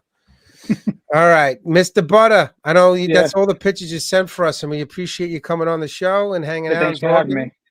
Always a pleasure. You're a good buddy, and I'm looking forward to ArmorCon. We're gonna have a good time, but I'm very disappointed with you. Oh, here we go. Oh, fuck. Why am I disappointed with you, Nick? Tell the guys. Let me guess. I probably didn't gift you something for your birthday. or some No, stupid it's because shit. you're bringing your fiance to the fucking show. It's The okay. guys hang out at the show. Leave her home. She's got work to do around the house. Oh, here we go. A lot I'm of not starting that cleaning and a battle. lot of. No. I'm only kidding. I got to make sure I Happy- say that out of earshot because Remember, right? She She does. She's a figure painter, right, Nick? She is a figure painter. Yes, sir. She She's is part a of the figure club, man. painter. Just Yeah, she because did- she can listen, Nick. Just because she participates Rev, in you're the hobby digging a doesn't hole. mean she's going to be hanging out with the boys. So you know what's going to happen when we're all out hanging out, laughing and drinking. Sean Picard brings 2 cases of beer, and everybody's having a good time. You're not allowed to hang out with us. That's okay. I'm only kidding. I'm looking forward. That's okay. She did the Alpine miniature. She heard me. Sure, She she- hears me. Oh shit! No, she Nick. wants- You know, Wants Nick, to I have you on can't. the You, TV. you couldn't have given me. You could not give me a warning that she was in earshot, man. No, she's watching on her phone. Listen, you have to. Listen, I got to give the illusion that I'm a male chauvinist pig. You know that, right? Yep. Illusion. Nick, I like that. I'm Illusion. joking, man. I'm joking. Listen, I know. I appreciate you, man, and I'll see you soon. All right. Yes, sir. I'll see Cat's you later. gonna. Thank you, guys. Cat wants to slug you. Yeah. Oh, I'm here we sure. go again, man. It's like, God forbid you speak your mind when you're honest. Honesty's the Yeah. best policy. No, 'cause I'm Thanks for having me joking. on. Listen, Thanks for I coming, gotta. Nick. Thank God my wife is See you, probably Nick. sleeping upstairs. She can't hear a thing. I hope. I might walk upstairs and get punched right in the face. All right, Nick. We'll see you later. Who's up next? Right? Is it Mike? It's Mike. There we Hey go. guys, Ta-da-da. Mike Gordy, how you doing, Mike? All right. Doing good. Mike Hey, is guys. another one that actually takes shots at me, like for no reason, like on Facebook. Like he'll he's I the do type of not. yeah, he's the type of guy. He's like the guy that's standing on the out, like like you're watching Street Fighter and there's the guy that's like cheering in the back but not in the fight. That's Mike. People are busting on me in some chat or some post on Facebook, and there's Gordy going, "Yeah, give it to him." Well, that's because me and Cliff Herring are friends in the same town. Oh, so- there we go. That's why that's probably is that why Cliff is on? Cliff never comes into the live cast, and tonight he's freaking coming on. Here he is giving me a hard time. This I can't wait to meet Cliff in person. Oh my God, I can't wait for that day. It's gonna be a big problem. I'm gonna have a couple of nice words to have for him. Rob, you'll be there too, standing between us, holding me back. All right, I'll hold you back, man. I'm only kidding. Listen, Cliff. Let me at him. Let me at him. Listen, Cliff Herring pulled me a huge solid when I needed an Edelweiss and I was like asking people. He was no problem. I mean, jumped right up to and he's like, "Riv, you need it? I got one." I was like, "Dude, I appreciate it." So he did hook me up big Oh, time. I owe You Cliff. fucking needed it. You needed it. You Needed needed it. it. Yeah, like a bullet to the brain. Like needed it. Yeah. Needed. So Cliff did help me out, man, and I'll always appreciate that. So I owe him one. So I like that he breaks chops. It's fun. I hope you charged him $500 for it. He did. He charged me. I'm sure I paid Cliff's rent that month or his mortgage payment over in Texas. Because of that. All right, Mike. So talk to me here. We'll give a little background about yourself, and then we'll talk about your work. So I live out right outside of Houston here. I started doing models when I was a kid, doing 148 scale aircraft. Of course, with life getting in the way, and we moved to Houston from San Antonio, and my wife actually got me back into the hobby. She told me, Wow. you need to go find a hobby, and well, But I there you don't think go, she man. realized how bad it would get. I can't complain about guys' wives and then give props, but I'm gonna give props. That's a good wife right there. Oh, absolutely. I mean, she supports my hobby 100%. No, So, that's great. but I do mostly 148 scale aircraft, and the other rabbit hole I've been going down is Gundams. I do an occasional sci-fi armor.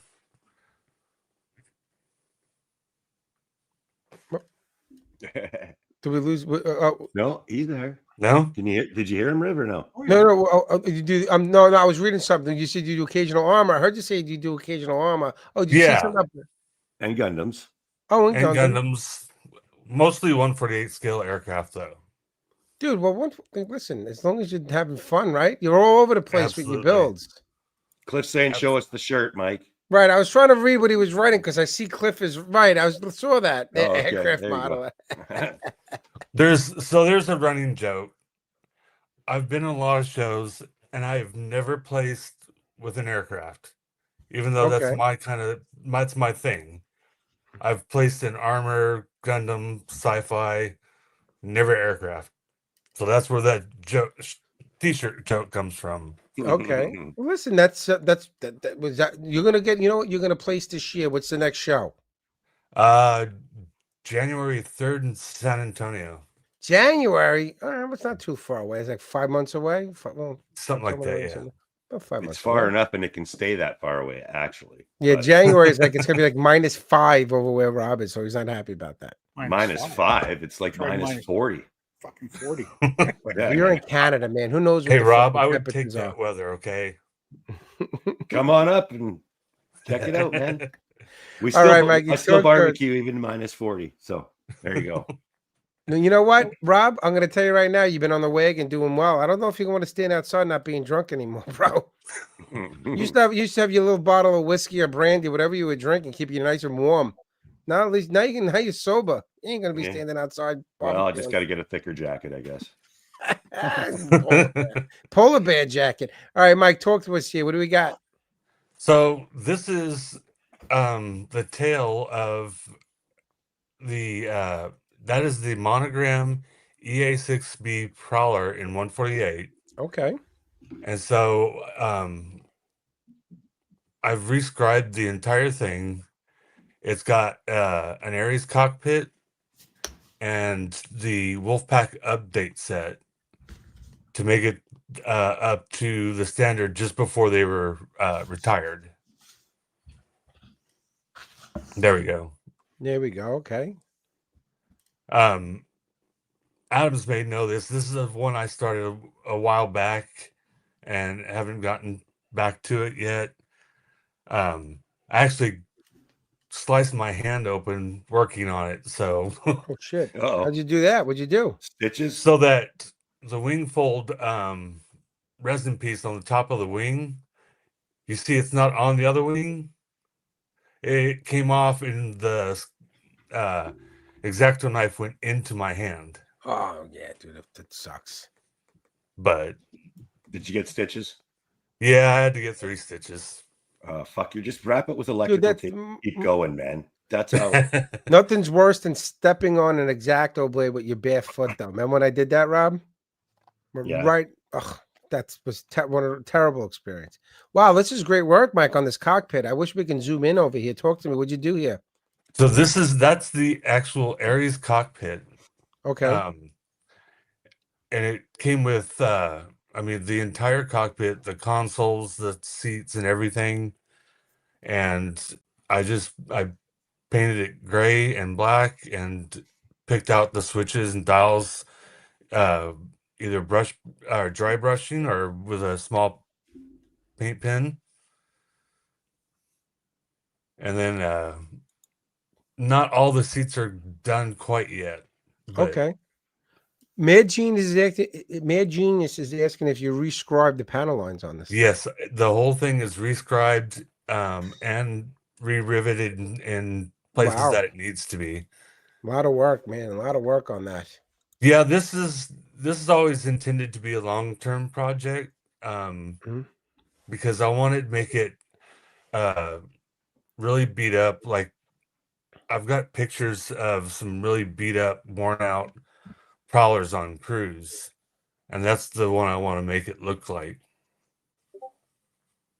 But still, this is the cockpit for that kit, or this is a different one? No, so that's the cockpit of the Airfix P-51D Mustang. Okay. The entire cockpit and is painted with AK real pen marker paint markers. Oh wow, really? Okay. How do you like Yeah. Oh, I love them. I've Yeah. gotten on a bit of a paint pen kick, so that? Some people love them. Some people hate them. It's like, I think it's dividing the community like Mission Model paints. I Well, tried you them know, for the I- first time, and they're right. I was No, doing yeah, the some people love Mustang. them. I was doing a Mustang already, and I was like, I didn't want to bust out the airbrush for all that, and I was like, wait, I have these paint pens. I'm gonna try and paint it the whole so I painted the whole cockpit, and it looks pretty good. No, definitely. Listen, some people are loving them. I mean, bigger surfaces like the outside, like camouflage Right. on tanks. But Right. something like this, I think this is what they're made for. Absolutely.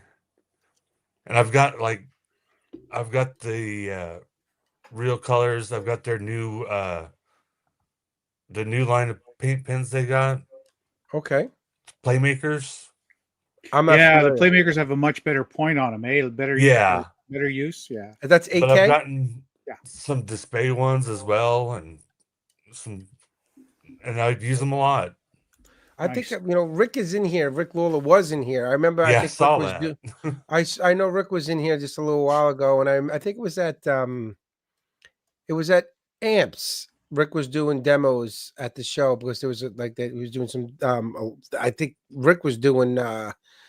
He was doing demos for the whole show because they had some issues with some presentations, and I think he was doing some stuff with the AK pens, right, Frankie? There Yeah, showing. he was. Yeah. Yeah, and I mean they are pretty impressive.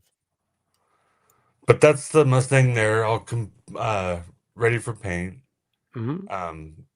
The weather's been kind of either way too hot or way too rainy lately to bust out the airbrush because I got to open the window to vent. So Yeah. And what are you using? Tamiya masking tape I see on the canopy, right? Is that what you're using? Yeah. Tamiya masking? Right. yeah, Oh, what is this? What kit is this? that's the Hasegawa 172nd X29. And I think that's the only kit of the X29. Okay. Hasegawa. Okay. It's simple build. It's all ready for paint as well. I did have to. The decals. It had decals for the instrument panel and the side consoles, and one of the side console decals just shattered, and Oh, so wow. Oh God. I had to. I coated the rest of the decals because this was a prototype X-plane, and so it's got these red and blue stripes all up and down the wings and fuselage, and so I coated them with the microscale decal film, so hopefully they'll work better than the ones in the cockpit. Awesome. Yeah, you should be okay. Yeah, you'll be all right. Any other pictures, Frankie? Of course. Throw some more. What the hell is this, man? This looks about a Battlestar Galactica or something. No, that's a 148 scale YF-19. It's the Hasegawa kit. Okay. It's from an anime called Macross Saga. I'm across. Okay. I'm familiar. My wife got this for me as a present, and because I grew up on all the Macross anime, and so I've got quite a few of the jets in the stash. Okay. And this one I really wanted to get to, and it's not a bad kit. The plastic's kind of brittle, excuse me, and nothing fits very well, but I've gotten real good at you can see the black lines a lot on the parts, and that's me checking seams. But that one's ready for paint and priming as well. Yeah, it's looking good. This is He's great just a stuff, Mike. machine. Yeah, man, you're building a lot of shit, man. I gotta make sure that when I put this one in the show, that I put down that that's a transformable robot as well. Wow, look at this too. How this is a gun? This is a Gundam, obviously, right? Yeah, that's one I finished earlier this year, Okay, and it took gold at my local show. great, nice. Hopefully, you beat Cliff Herring in that category. Um, I'm joking. Probably. Oh, good. I'm sure you did. He's a bum. And that is the Atari 135th scale Jeep ambulance. Jeep ambulance, right? That's an oldie, right? Yeah, that was not a very easy kit to do. Nothing fit on that one either. Yeah, it's old school right there. But I work in EMS, and so I have to do an ambulance, you know. No, yeah. And To represent. actually, I had that in San Antonio earlier this year, and it got evaluated, and I was told I should make a base for it. And so this is the first base I've ever done. I think it turned out pretty well. Pretty good, Mike. Listen, I'm not a bass guy, so I can't critique too hard, right, Robbie? Mhm. I don't paint, Yeah, so I can't critique I that don't. either. I don't do much for bases either, man. Frankie's a bass guy. Yeah, Frankie is the bass guy, that's for sure. Right, Frank? I mean, I got to start No, this talking looks like good, this. really good. Listen, Mike, I appreciate again you doing the Gundams, doing like you said, you're representing with the first responding stuff with the Jeep ambulance and doing sci-fi Macross stuff and doing aircraft stuff. I mean, listen, you do a lot of stuff and you got a lot of stuff going. All that stuff is on your bench right now as we speak. That's what you're building right now. The big Gundam is not. That one's finished. That's finished, right? And obviously the Jeep ambulance, but Right. all those other planes and all those Yeah. stages. Wow, it's a lot. I'm real bad about starting one and like, ooh, look, squirrel, you know. Yeah, well, listen, man, it's your hobby. You do it So the way where's you the want. Shelf of Doom then? Is it Right, a Shelf yeah. of The Doom? Shelf of Doom is back there. Okay. Listen, Mike, we really appreciate you coming on, man. This is great. Hey, It no was great problem. meeting Thanks for you. having me, man. Yeah, man. Listen, it's great meeting you in person. That's what this is about. Like I said before, this is why we do this now, especially this one show once a month at the end to try to get people to come on and just get to meet each other and just have fun, talk to hobby and see what everybody's working on. Promote it, right? Yeah, absolutely. Hopefully, I Yeah. can get in the build rooms more often. Try to get in, man. Like I said, we have a lot of fun, no pressure. It's a lot of fun. Listen, good friendships are formed there. And You do them in the evenings? evenings we usually start about 7:00 Eastern time. That's when people start jumping in, and some guys stay later. We have a couple of guys they're on, and a couple of guys. Rob Conger is going to be on next. These guys are usually our They're the late night night- guys. Yeah, there's a night shift. Chris Rich, that's the late shift. Sometimes they're in later, but I'm usually in between 7 and 9. Rob usually in about the same amount of time. Frankie's in usually earlier, and then he's out kind of early. But it all varies. It depends on the night. Some nights we have 20 plus people, and last night, Rob, how many guys were in there? Almost 20. A lot of guys in last night. Yeah. Last night we had a lot of people in the room. So listen, it varies and it's a lot of fun. So Mike, you're more than welcome. Come in anytime, have fun, everybody. Will do, man.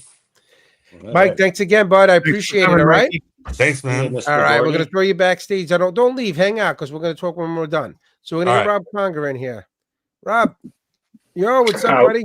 What's going on, guys? Excellent, man. Ooh, you're really loud. Can you turn your mic down a little bit? Can you get that down? Oh, Volume just a little bit. You're gonna be blowing people's eardrums out. is that any better? No, it's all right. No. No. We'll be all right. We'll figure it all out. Just talk very low. I'll try to. No, it will be all right.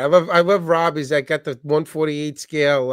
Is that the Stewart in the back box? He's got his nice little. It's like he's being interviewed for America. Was it the Good Morning America in front of the fireplace? Yep. Hey, Rob. So how you doing, bud? Rob comes in Well, our rooms a lot, man. He came in and he's addicted like everybody else. yep. Yeah, Yep. Love Rob. building models, so Yeah, no, it's fun great. to just Yeah, it's it's fun to great. hang out and chat with everybody. So Absolutely. I was saying how you become friends, you meet people. Think of the friends you form. You hang out, you're hanging out with Daron, you meet in the room, and then a month and a half later, 2 months later, he's coming at your house to go to a model show. You don't know he could be a freaking serial killer for all you know. He's sleeping in your yeah, house. yeah. Well, I got to I talk can't, I into it. can't, He I made it. can't vouch for these guys just because they're coming and building models. They're good guys, but you don't know they're coming in your house. You wake up and he's like going through your freaking underwear drawer. Ew. That was a joke, Rob. My guy's taking me seriously. All right, Rob. So listen, man, give a little background about yourself, and then we'll get into some of your models here. So I was born in Oregon, and Listen, let's not get crazy now. Don't go back to when you were born here. Let's just talk about the hobby, will you? But I okay. started first grade. When I started building models when I was a kid, my uncle Stan Spooner, Stan got me into Spooner, doing my models. quarter scale with him. Yeah. Yep. So got into it that way. Obviously, high school life kind of took a break for a while, but I got really back into it a couple of years ago. So it's just I've been building ever since. So Nice. yeah. Riv. Just fucking. No, Frankie just texted me about something. Something totally different. He's making me laugh. He's a real jerk. I'm a jerk. Yeah, you are. Look at this, man. Is that like an octopus that you have? Is that what that is, or sort of like They call it a build jig. the bill jig? Yeah. Very, very Bill jig. catchy name here. Yeah, it's my aircraft stand. So That's awesome. Talk to me. So, what are we working on here? We got a bunch of pictures. this is the 148 scale Academy F86F Saber. Okay. This is the one you're doing right now, isn't it? Yep, this is the one right here. So the one I'm doing right now. I'm just getting ready to prime it and paint it. I'm actually gonna try the Alclad paints on this Okay. one. I'm waiting for those to come in the mail. So 'cause I don't have a hobby store near me at all, so I got to order all my stuff. Yeah, but it's like Christmas when stuff shows up and then you get to open it. Yeah. Yeah. Exactly. So I'm working on that right now.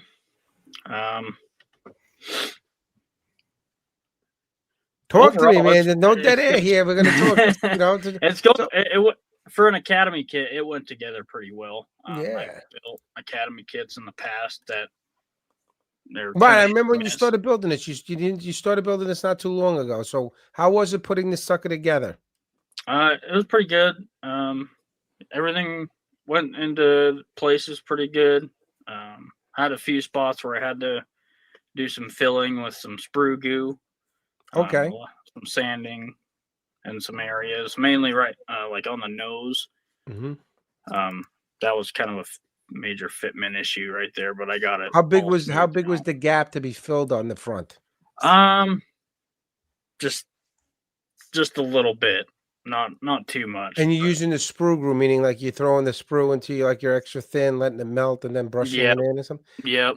Remember what I told you? What I think is a better way of doing it, just using stretch sprue and just melting it in there. I think it's stronger, it's better, and it actually dries pretty fast compared to what you would do.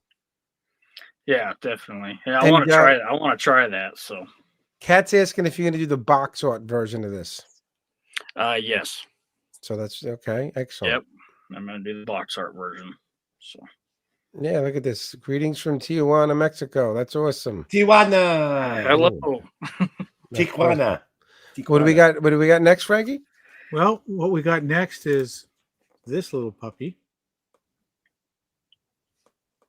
Mhm.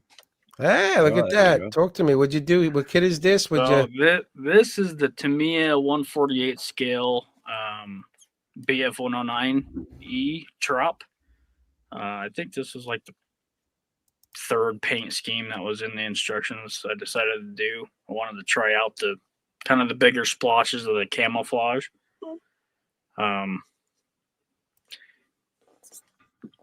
What paint Fading did you looks, use, the Rob? fading What- looks good. Oh, Yeah. yeah. What The paints I use Tamiya Color paints. Okay. The acrylic ones? They're yep. acrylic one? Okay. Yep. So, and then I got a whole spray booth and everything back here. Okay. Massive amount of airbrushes. So I do a lot of just filling up or building up my coats and Mm-hmm. Even A massive coat amount of coating? airbrushes. How many airbrushes do you have? like 8. 8 airbrushes. That's even more than Holy Rob shit. Adams. We're What the qualified. hell you do with 8 airbrushes? I only have 2. No, 3. Oh, Oh, I don't know. I'm weird. I kind of just like spraying one color out of one brush on one build. So Just you're kinda how my using one mind works. airbrush to spray one color, and then you're using another airbrush. Yeah, and then to I spray go the to other. the next one and I just have it all ready so I can just spray it all. Wow. Okay. That's awesome. So- How did the decals go? This is all the kit decals and everything? Yeah, the kit it is the kit decals. They went on okay. I think everybody kind of thinks this to me. Decals are a little thick, so you got to They put are. a Yeah. microsol on them to get Did them you to trim fill 'em? into the panel lines. You trim them down? You trim the decals down? No, Oh, you don't? You don't try to bring them No, to like, so- really? when I put them on, I put them over my clear coat, and then I use the microsol, and it really sucks it down. You can see a little bit of the edge of the decal, but if you're looking up close at it, Well, try I think you can, Try Tamiya Super Strong. That Mark shit Fit? fucking the Mark Fit Super Strong. yeah. That does not mess around. Yeah, that definitely works. That's tough. Yeah. yeah. What do we got next, Frankie?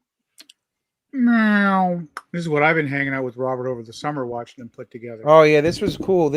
I really want you to talk about this because I thought what you did with this is a good example of getting an idea in your head and then trying to figure out how to pull it off. And I think you pulled it off really well. So what are we looking at?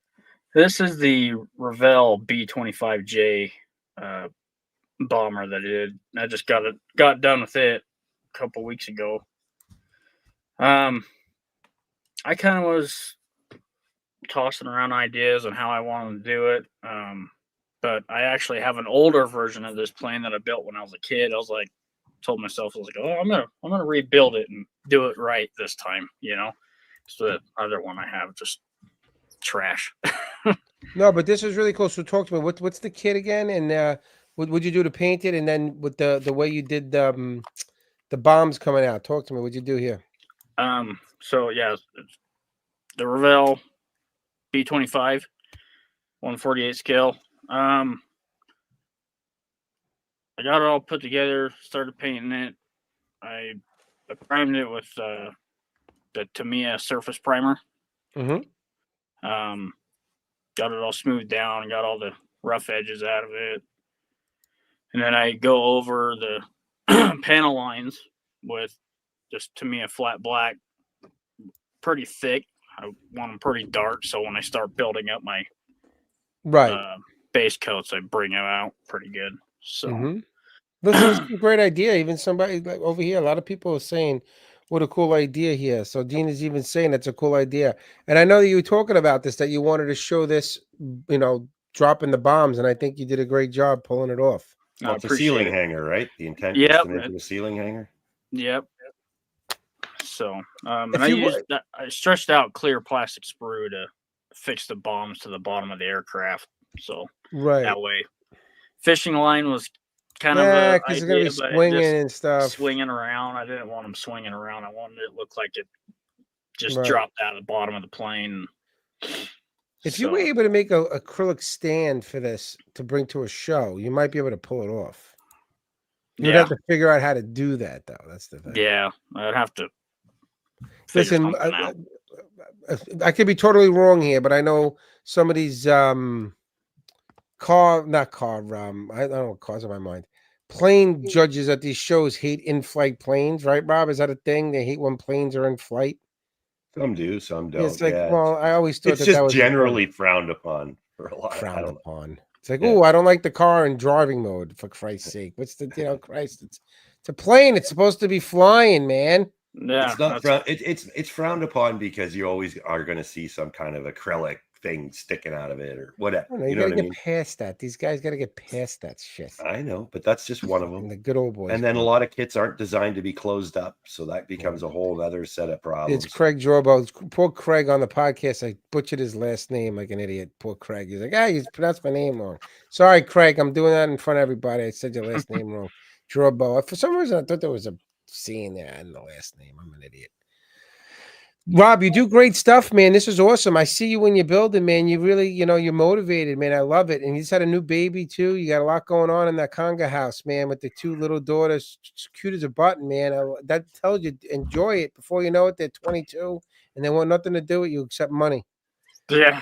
All right. So I'm you got the enjoying little every minute baby with 'em. now, and you got to enjoy it, man. You become a big part of the group too. You're always in. Like I said, you're the nighttime guys. You and Theron and Chris Rich, and when Chris isn't passing out sleeping, sometimes I'm telling people to get a freaking. I wish someone was there to get a mirror to make sure that guy's not dead at the table. You know what I mean? He's fucking got his right, Rob. He's got his head Oh, yeah. down. You can't hear nothing. There's no sound. There's just no movement. His head's on the Sleepy time. table. Yeah, the guys are telling, even Chuck and everybody saying what a great build. And I think that was Appreciate it, it, Rob, right? guys. I think that was all of them. Yeah, that was it. That's why Yeah. I did that. Yeah, that's awesome, Rob. Awesome. Really good stuff, man. And I like what you did with the bomber. I think I remember when you were starting to build that.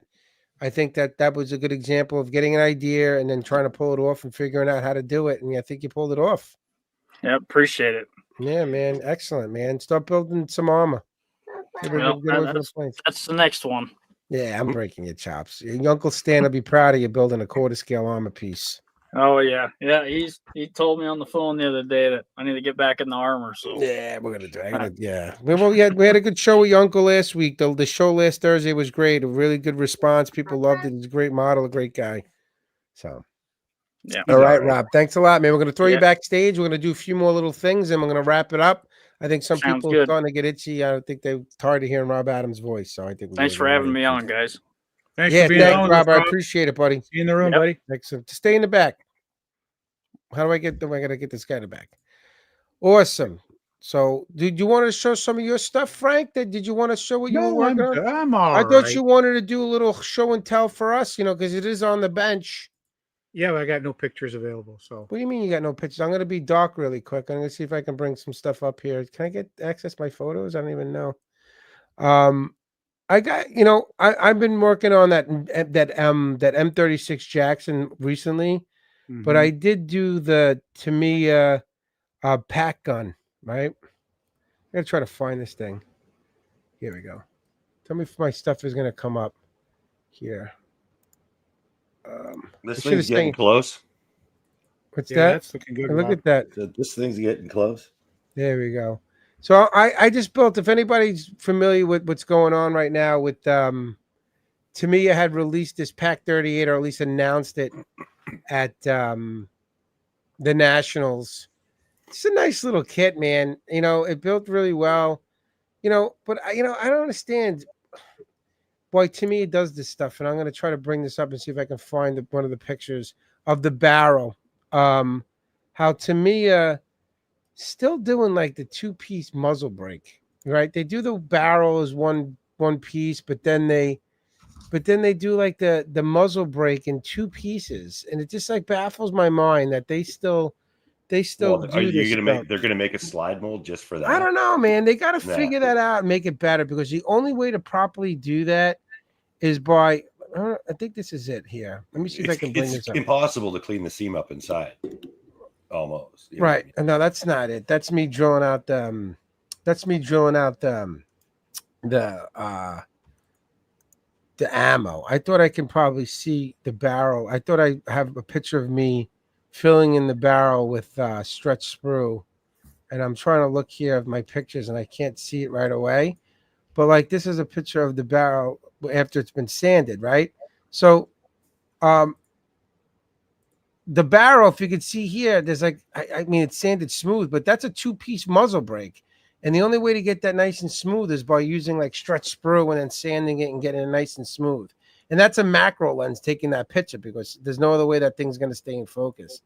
but I don't understand why Tamiya is still doing this stuff with their muzzle brakes. Here's another like trying to preserve that little whatever it is, the sight thing on there by filling in that gap.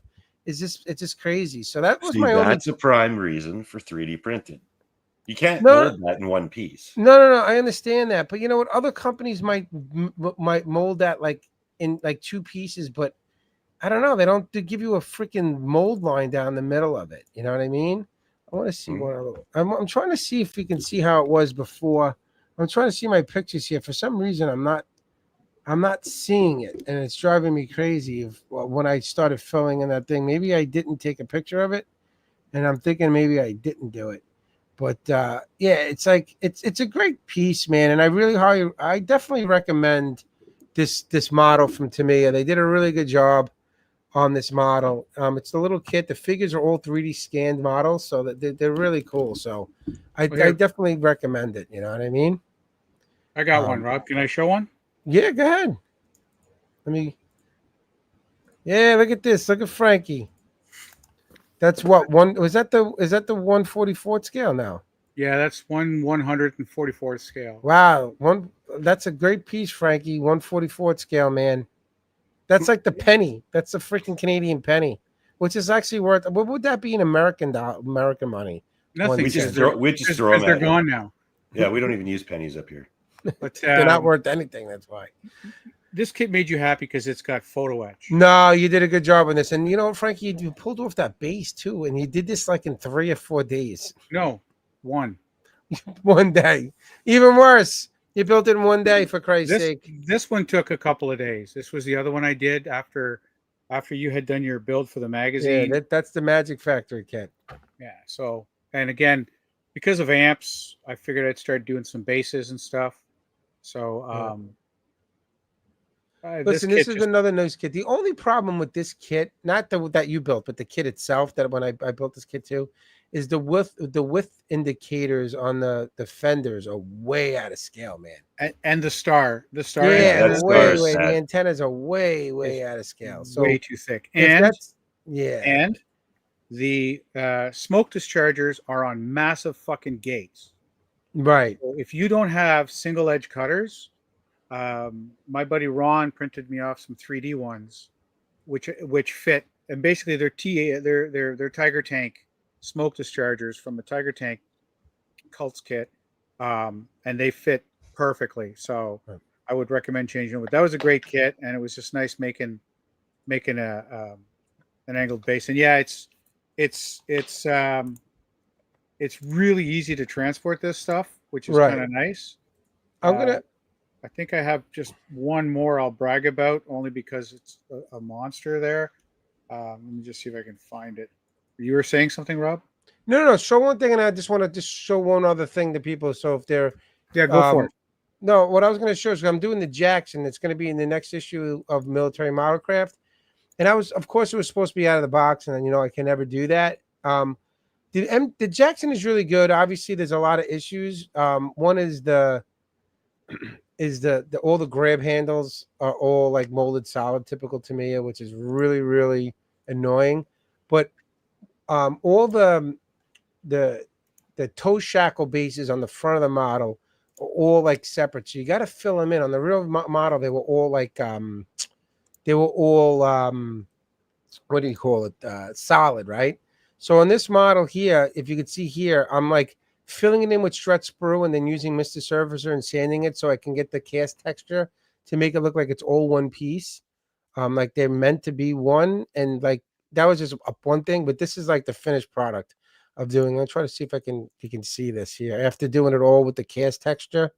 So that's what it looks like when it is totally, I don't know if you can zoom in, you can't, but that's what it looks like when it's all filled in and made to look like cast texture, like the real vehicle. You can't really see. If you can, maybe on your phone, whoever's looking at it, you can zoom in. But if you can see here, Frankie, as you can tell, you can never think that you would never know that that's all like 10 pieces. It looks like it was all meant to be part of the as one. Yep. So it's all like cast textured over and all filled in and sanded smooth and then retextured to try to make it look like it's meant to be like one piece. Now, again, this is pictures for the magazine, so it's a little from a little bit of a distance, so they can the editor. But you can see from this angle too how it's all been filled in and blended in on all sides to give that cast textured look like on the real vehicle. So Yep. this is on the front of the Jackson. So if anybody buys the Tamiya Jackson and they're looking to build it, I really highly recommend just looking at some reference photos on the real vehicle, and you can see that they you know how to do it and how it should look. So that's kind of how that is. I think I got one more picture that might show some stuff on here. Is it this one? Did I show this one already? I don't know if I showed this one already. It's further up, so now you're not seeing shit on there. All right, so that's about it, man. I'm not going to show any more stuff. People want to get off. I think people are sick Here. of listening to us. I'll just show this was probably one of my favorite builds of the year. Yeah, that you did a great job. BJ would be proud. The Doswork Volmag, you did a great job on this, Frank. Really good job, man. Look at that. This is a great kit. It's huge, really huge. This is a big kit. Not small, right? No, it's from tip to tip. It's 13.5 inches. I want to stand tip to tip. Tip to tip. It is literally the Ron Jeremy of my model kits right now. That's funny, man. But it's going to go into a show in 2 weeks. We'll see how it. I want to. Oh, sorry, Frankie. Well, no, because I did it as a group build. So like Chalky's going to be at the show. So I don't know if Dan's going to have his done by then, but I figured it was a good way for him to see it, and so I'll bring it into Torcan in a couple of weeks, so we can take a look at it. But that was my BJ kit. While I got everybody here, I think Patrick is still on. I want to just show this a minute.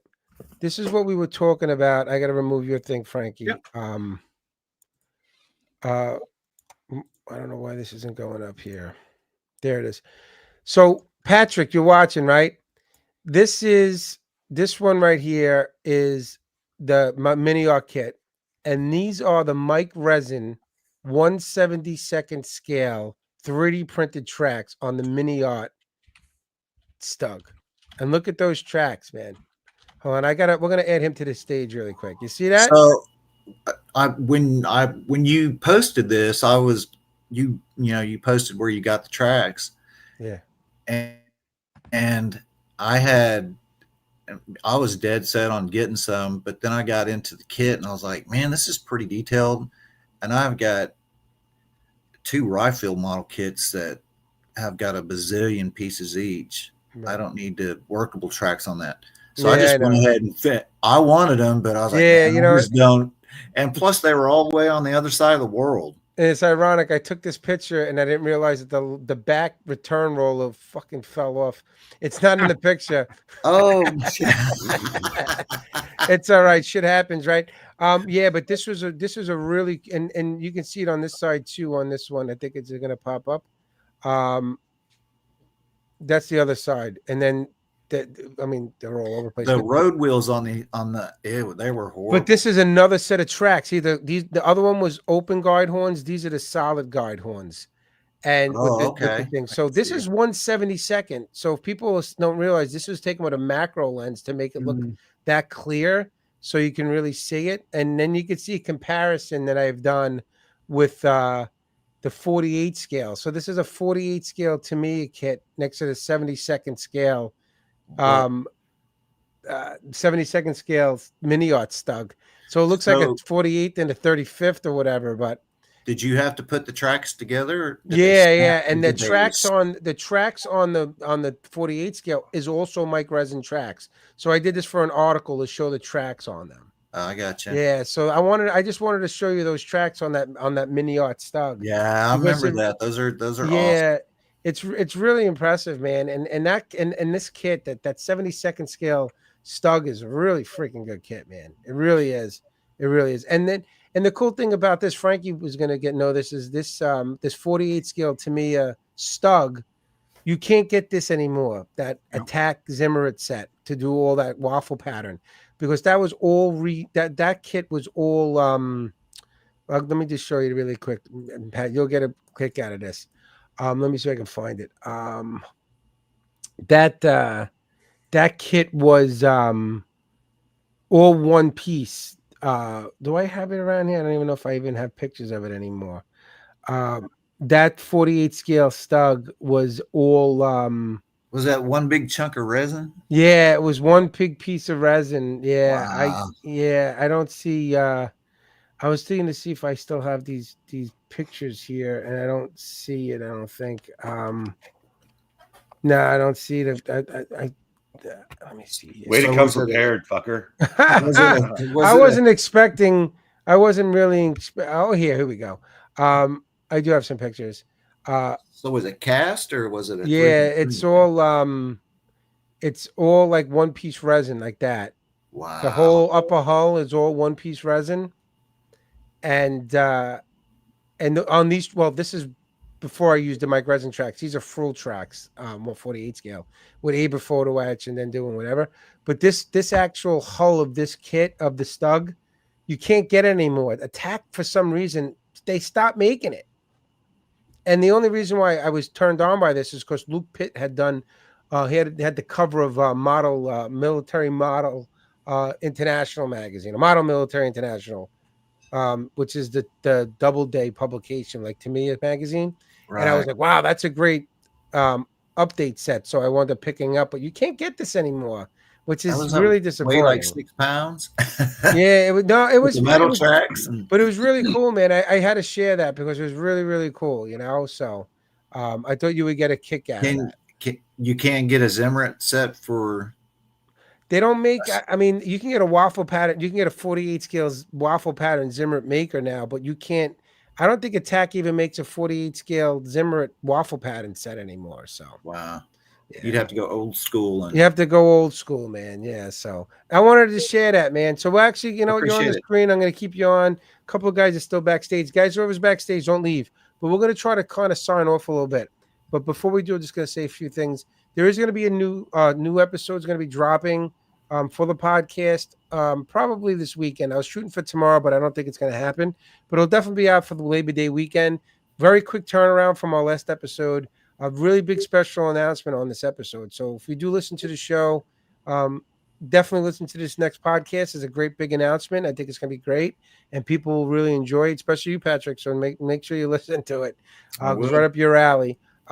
So definitely listen. There's a lot of things going on. We really appreciate the support, man. The podcast support has been fantastic, more than I've ever expected. That podcast is going stronger now than it's ever done. I mean, even with, Steve Santucci and Rob Adams still on the show, I thought people would stop be tuning it out with those guys on the show still. They made it past the 2-year mark, so we're doing pretty good, right, Rob? Yeah. Well, I've been here longer than Frankie, so. That's true. We brought Frank. Yeah. Frankie was like, we thought Frankie was going to be like, he was like cousin Arthur on the Brady Bunch, right? So yeah, when the Brady Bunch, we realized shit was going a little shaky. We needed to shake it up, so we brought cousin Arthur in. And usually when cousin Arthur comes on, now your ratings are really going to be shitty. But then you know what? They were actually pretty. He was like Mr. Furley, right? Furley, I love right Mr. Furley. Right, Right. but the thing is when the rope is left and Mr. Furley came on, it wasn't like it really made the show better. I thought that's Frankie made the show better. He wasn't Roper Arthur. sucked. He wasn't cousin Arthur. He was Mr. Furley, True. right? Yeah. Right. So Yeah, I mean, but he still doesn't give me any bullets for my gun. Motherfucker. no, but the live cast too have been great, and the reason why we do these types of shows is, especially these on the benches, is to try to get people, on the shows that might not necessarily get an opportunity to do some things, and try to get people's names out there and just talk the hobby and have fun. And That's the cool, support of man. people in the Yeah, that's chat. my first time ever for anything like this. So Yeah, I great. Maybe we'll appreciate get you on the it. podcast or whatever. Get you on a full show, and even Russ was on. Russ, I wish I can get everybody on, but we don't have I don't have a grid to bring everybody up on the screen together. Right. But I wanted to bring you on, Pat, to show you those tracks. That's the reason. I don't want Russ to say, "Oh, Rob, you didn't bring me on the end," or Lee. Lee's. I see Lee staring at me backstage right now. He's pissed, and they're all laughing. Rob Conger and Mike back there too. I think who left? Somebody left. Or who left the show? Someone left back there. They didn't stay. Who left? Did someone leave? Adam. Rob? Who? Adam left. Adam who? Wasn't it Adam? Oh, Nick Alan. Potter left. Right? Nick's Nick left. Nick's probably getting beat by his girlfriend or his fiance. Oh, because of what you said. So. Yeah, I'm sure. I'm glad I did. I'm glad. I love causing trouble. Yeah. No, but anyway, so I really appreciate you watching. We're just breaking over the 2-hour mark. This was a great show. A lot of people joined up to listen. The chat was great, and I do really appreciate it. So definitely look and keep an eye out for the next podcast again, which is going to drop definitely before Labor Day weekend, before Labor Day on Monday. And I don't know who's going to be on the next live cast. We haven't figured that out yet. So hopefully we have a good guest for Thursday for the live cast, which should be pretty good. And that's pretty much it. Anything to say, Rob? No, well, Sully's coming on, but I think he's Sully is following- coming on. Sully He's the Scalmont. 11th, right? Yeah. 11th. Oh, right. Hold on. Glenn Coley's supposed to be our Oh, yeah, next that's right. Glenn. Yeah. Right. He's So on the Glenn 4th. Coley is supposed to be our next guest on the live cast. Hopefully, Glenn's prepared with some good pictures. Oh yeah. And we'll get Glenn on. And right, Sully's supposed to be on. And I think we got a couple other people lined up for the live cast, which should be pretty good. And there's been a great response to that. Some new videos are going to be coming up. It's just been really busy. It's been really hard to edit. Listen, editing YouTube videos is a lot of work, man. I give It's a a lot job. of I give a lot of credit for people. There's a lot going on. I don't have time to sit in front of my computer for 5 hours a day to edit a video. So I give a lot of props to people who do that and maintain it. It's not easy. It's not easy at all. Right? Yeah. All right. So we're going to kind of sign off now. All right. So, guys, for the Modeling Insanity podcast and the Modeling Insanity TV, I'm Thanks Rob for having me. Riv. Take Yeah. care. Patrick, I was going to say goodbye. You screwed it all up. Oh, This is live, so we can't edit it. So we just got to flow and just go with it, man. go with it. All right, so Pat, yeah, thank you, Russ. Russ is over there. Poor Russ is giving me a wave. We had Rob Conger, Lee Fogel. We also had Mike Gordy. We had a buddy Nick Butter. I think that's everybody. 2-4, right? That's everybody. And I really appreciate you guys coming on, right, Rob? Yeah. Frankie, Thanks, guys. All right, give us a sign off, Rob, because Pat screwed it all up, so I forgot where we're at. Well, have a good night, everybody. Frankie, you? Don't forget to hit like and subscribe, and have a great night. Thanks Yeah, for spending some please time like with and us. subscribe. Definitely like this video because it gets the algorithm out there. We want some people to try to pick it up. We're almost at 2,000 subscribers, and it went very quick. We're like just a couple of people short of 2,000. So if we can make that tonight, that'd be great. So anybody in the chat or anybody watching who, just give a subscription. It costs nothing. I'll never ask for anybody, anything from anybody who listens to our podcast or watches our videos. Just give a subscription. It's free and it's easy. Just hit click the button, and you never have to come back if you don't want. Just give a subscription. All right. I appreciate it, guys. So again, for our Riv, and be safe, and we'll catch you on the flip side, guys. And we're going to end it right now. And I'm a little